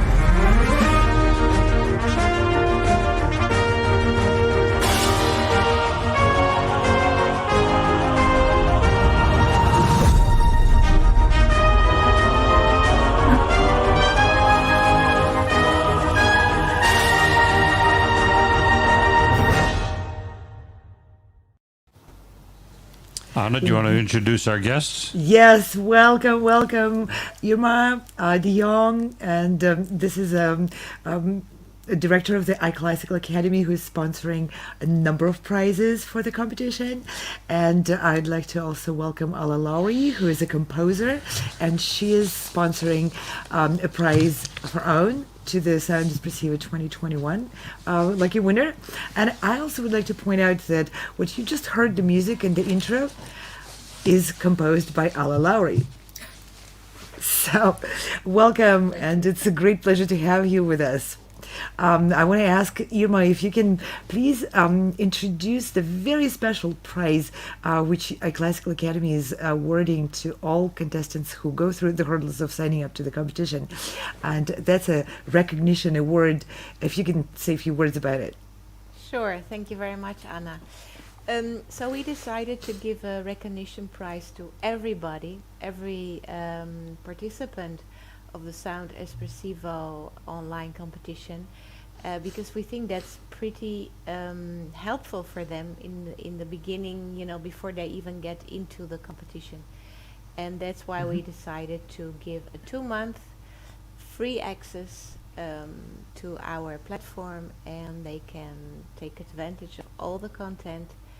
And that's what we called a recognition prize for everybody who is applying to Sound Espressivo competition this year for 2021. Can you say a few words about the iClassical platform? A lot of people know and use and trust the platform, but for those who are new to this information, if you can just briefly describe what is it they're going to get when they get the prize. Sure. So iClassical Academy is a world leader for classical music learning content, and we offer a lot of stuff, a lot of content. We have masterclasses, courses, collections. We have so-called musical jewels, where you can find video series with a more in-depth, information about a composer or a placement in time or techniques or whatever. And we're operative since a couple of years in online learning. And iClassical is just, we're reaching out to all musicians all over the world. We have a various group of users, various group of people that are using iClassical Academy. We have professional musicians, we have students, we also have amateur musicians. So we actually want to be an open platform with music learning content for everybody. Every musician can join. Of course, we have a certain standard. Most of our content is in the higher education learning context. What is unique about a classical academy for me, and it was just a discovery for me to learn more about the platform, is the absolute amazing quality of the content. So there's so many libraries, let's just face it. There's an online library just about everywhere you look. But to find a source of consistent high quality of the content is a challenge, because I myself spend more time browsing through different sources of content than actually being able to benefit from what I'm learning. How do you, as a leader of the platform, how do you choose what content is offered through iClassical? Basically, all of our content is recorded on the purpose for online learning. So we have master classes, as I said before, and those master classes were all recorded on the purpose for online learning, and that means that you have a different scope. So there is always a teacher and a student or an assistant, but their focus is to help the user at home to learn the repertoire, or to learn from the teacher, or to find out new techniques, or to hear about a different school, like the Russian school or the French school, or could be the Italian school, whatsoever. And so that's, I think, a first difference that we have. And the second difference is that we also edited our content on the purpose. So we separated into smaller parts, and then we made it more fluent. For example, if you watch a masterclass online, very often a teacher has an interesting storytelling about what he or she experienced with his former teachers. Most of them, or some of them, they have really great legendary teachers that they studied with. And what we did is we cut those fragments. So we stayed focused on the learning content, and we put the storytelling in a different fragment. So you always have a choice. You have a choice to keep on learning, but you also have a choice to say, okay, now I want to see and I want to hear something different. So I go to that fragment.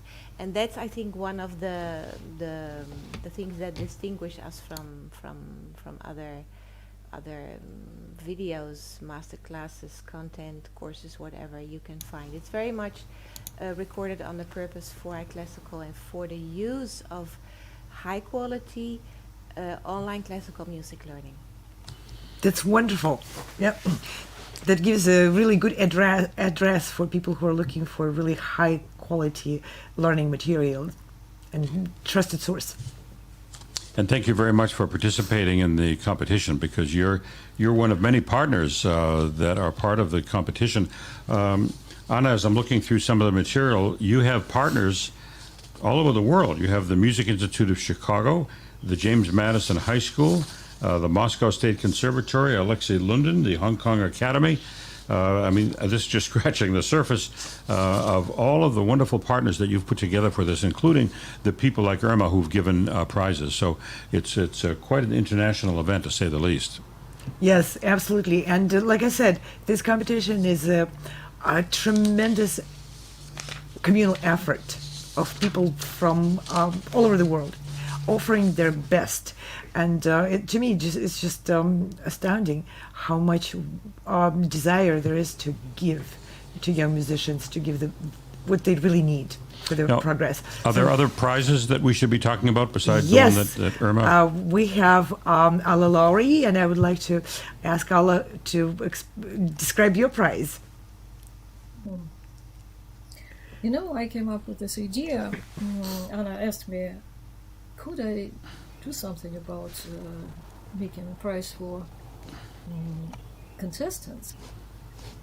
And I thought about my own history, because I am a classical pianist, educated in the Soviet Union, former Soviet Union.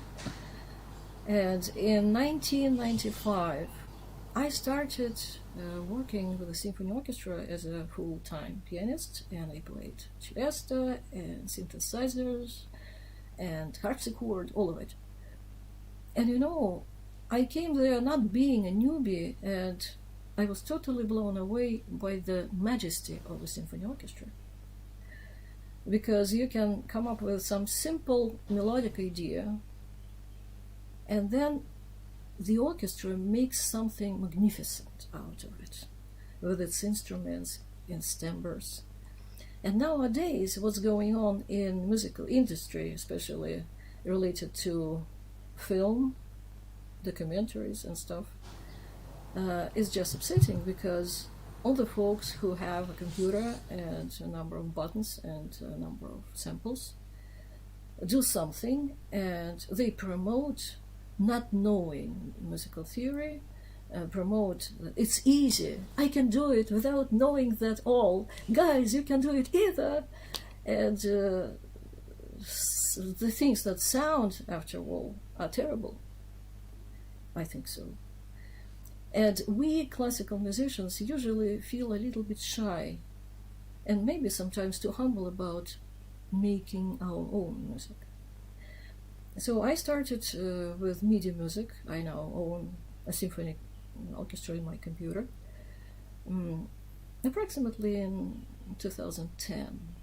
And it took a long time to accumulate the best samples on the market, because they're extremely expensive, and to learn all this buttons and knob stuff. So I thought, what if I will offer a prize of my own to those young performers to compose something, let's say a couple minutes of music, and I will orchestrate it for them. I will make something nice from it, and I will give it to them. It will be their own.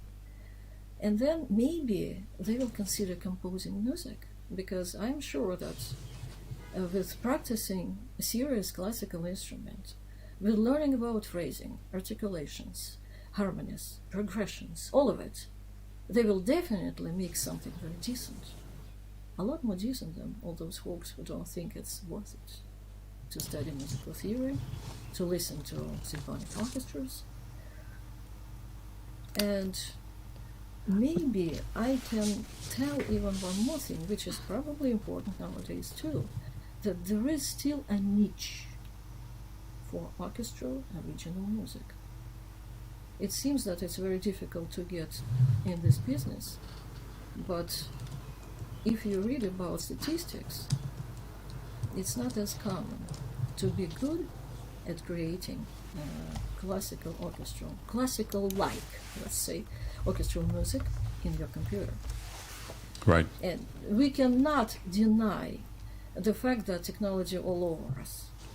And I don't even feel like I want to think about the future regarding funding the orchestras nowadays. For me, it's a very painful thought. Mm-hmm. That maybe many orchestras will not make it next 10 years. Who knows? Yeah, it's a difficult time, certainly, Alla, no question about it. What a cool prize. Can I win it? You can try. I'm no composer at all, but maybe even I can master 2 minutes. This is the problem. A lot of people think that they are not composers. They are not worth it. They are afraid of trying even. So I want to encourage them to try. You definitely encourage me, for sure. I can't apply, but I would love to see someone's dream be turned into a real professional piece. Something beautiful. This is fantastic. Yes. These are very unusual, interesting awards. And Steve, like when you asked me how this was created, I just ask people, what do you think you personally can offer best for the young musician to grow and become a better ambassador of music?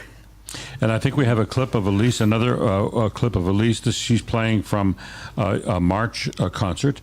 Should we roll that clip from Alise? Wonderful. Yes, and then Alise and Rob will join in and talk about the prize which she won. Okay.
Very unusual piece, Elise. Tell us about that piece.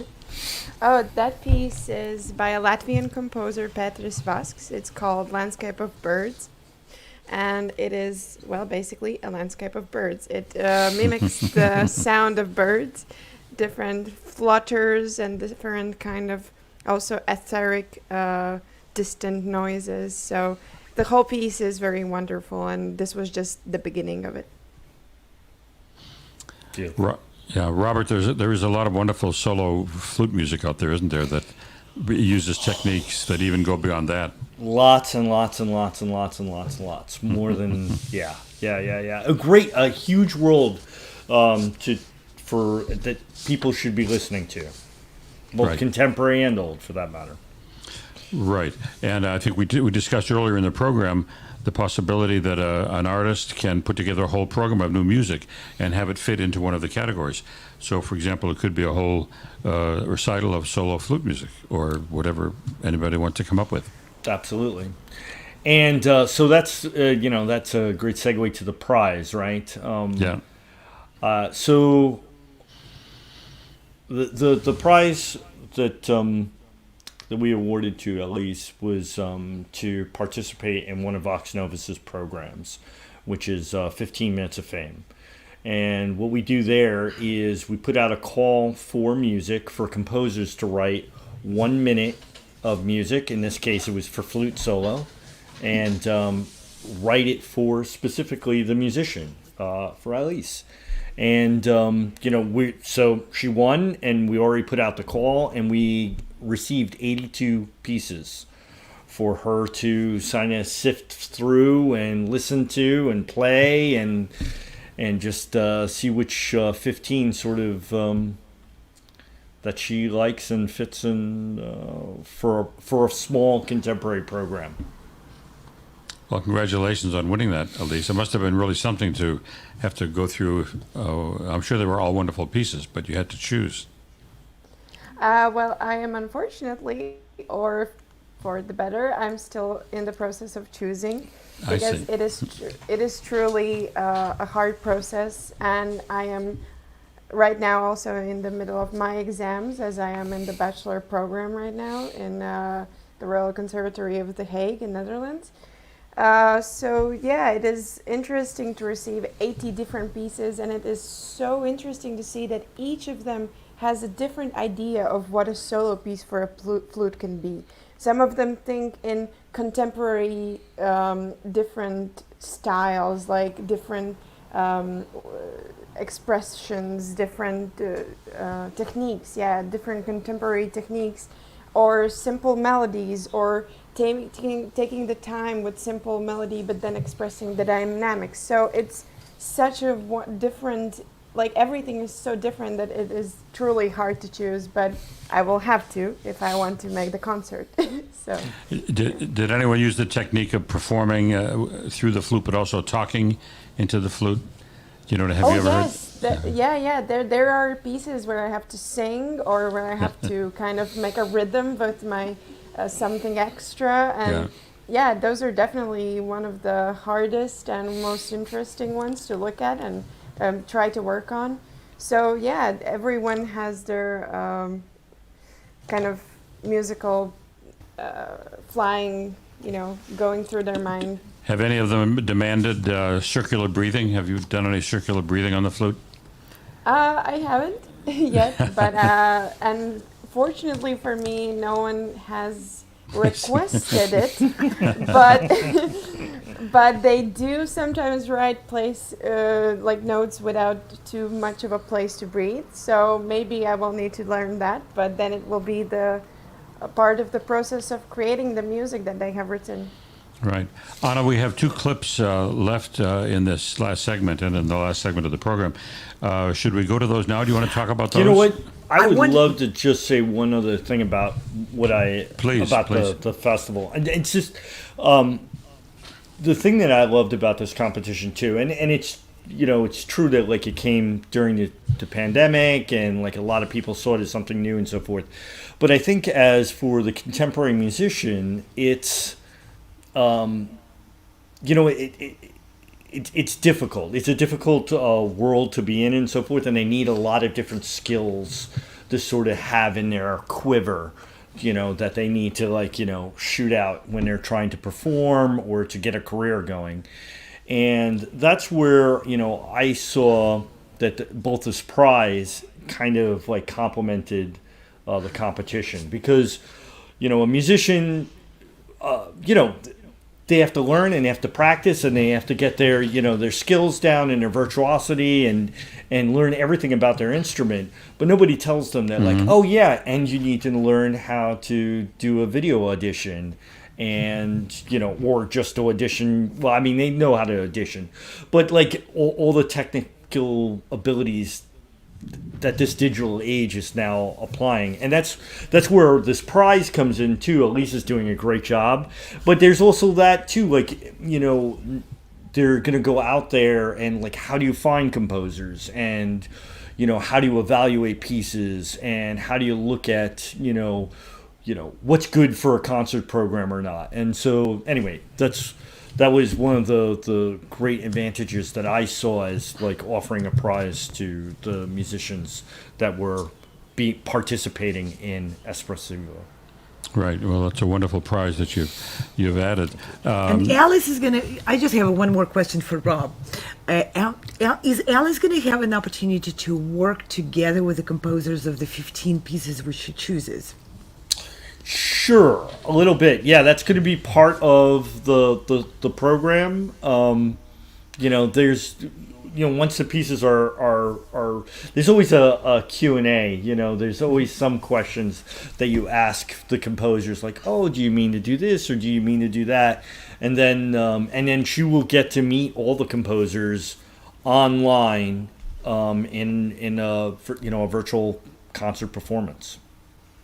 Alise, have you met 15 composers in one room before? I have, only in a composing competition where I was performing one of the pieces that my friend wrote, but not just, I met 15 composers. No, not like that. But as Rob said, I will have the chance to maybe chat with them. But I also hope that there will be maybe a chance to develop the piece further, because 1 minute sometimes is enough, and sometimes you feel that, this can be developed to something bigger. So maybe there can be also that kind of chance. Absolutely. Wonderful. So there's always more. That's what I want to see coming out of the Sound Espressivo competition, for people to forge relationships which allow them to develop their art and their careers into the future. So that's the idea of networking for musicians and collaborating, to start here on Sound Espressivo and take it away and expand it and develop it. Build it more and more and more. More and more.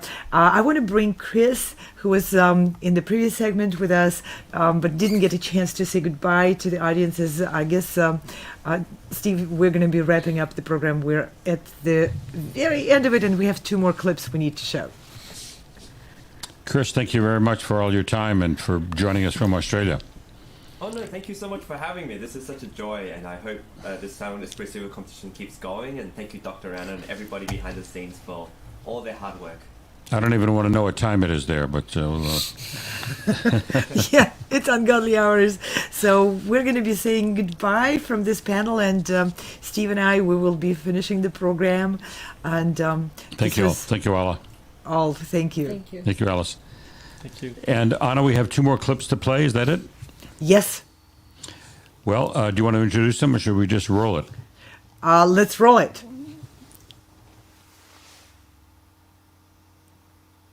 Roll it, Igor.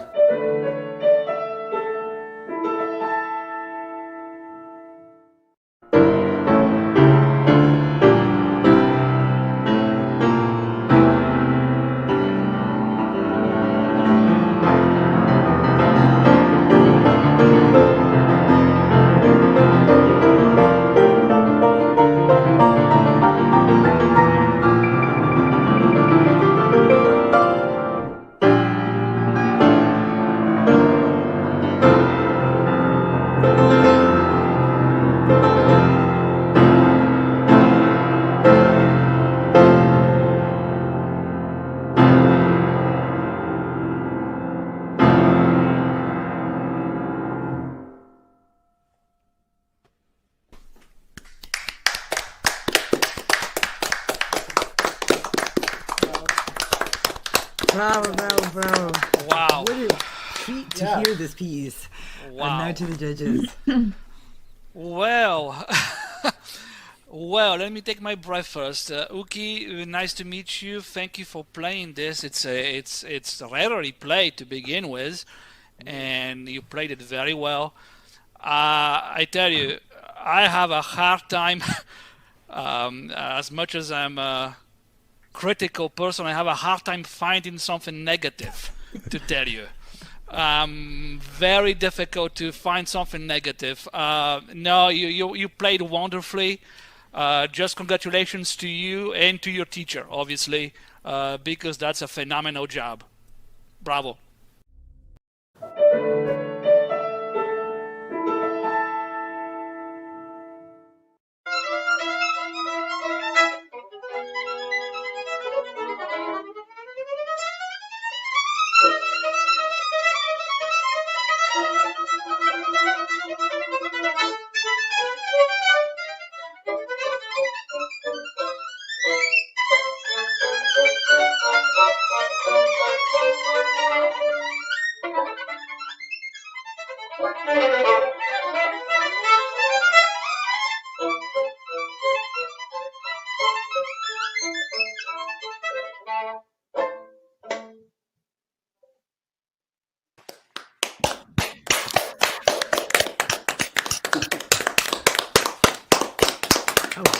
Wow. Well, that's what it means to be virtuoso at the age group 10 and under. Oh my gosh. Not to the judges. Fantastic. You know, what we all think, what we're all looking for in a musician is to feel your love of playing and your ability to communicate it to us. I mean, it just came right through the screen, and I just have to thank you for that. It's just absolutely lovely and lovely command, and congratulations on playing with the click track, and you did such a great job. I'm not going to say much. I'm going to leave it to the string players, but I just say keep going, keep developing musically. But I have only positive things to say. I'm really just so taken with your playing, so congratulations.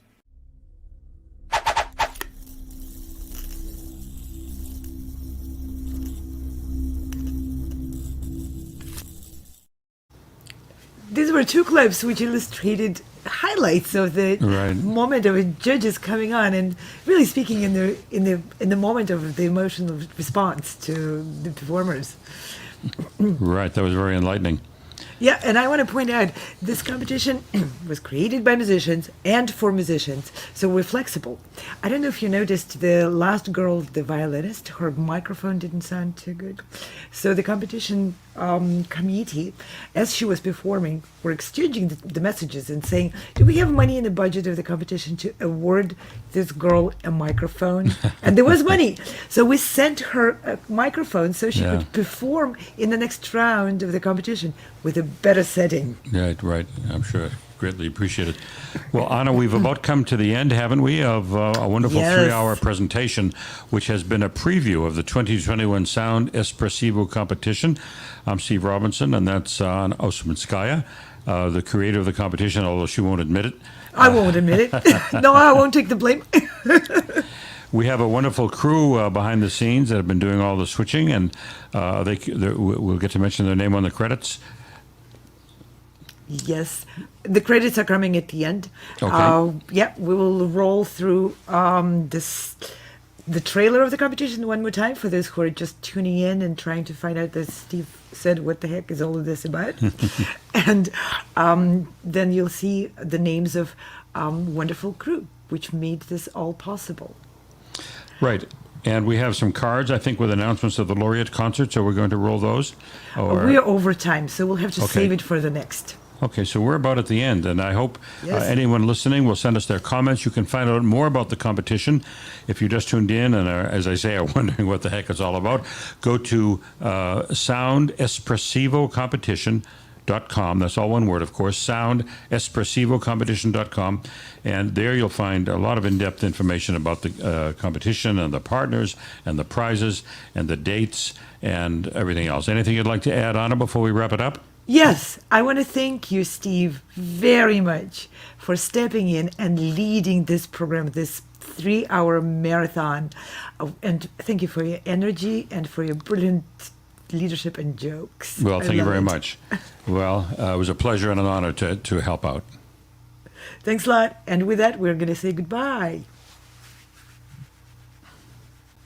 No matter where you are or who you are, music connects us all. We started with a dream, but now we are paving the future. Welcome to the Sound Espressivo Global Competition. Fully virtual, yet bringing musicians closer together than ever before, now on a global scale. True live, inclusivity, diversity, connection, community, an extraordinary array of judges. Get noticed by companies all over the world. Prizes, scholarships, performance opportunities. Apply to be a part of the most exciting congregation of artists, like nothing you've ever seen before. We guarantee quality and leave no musician behind. We can't wait to hear you on the virtual stage.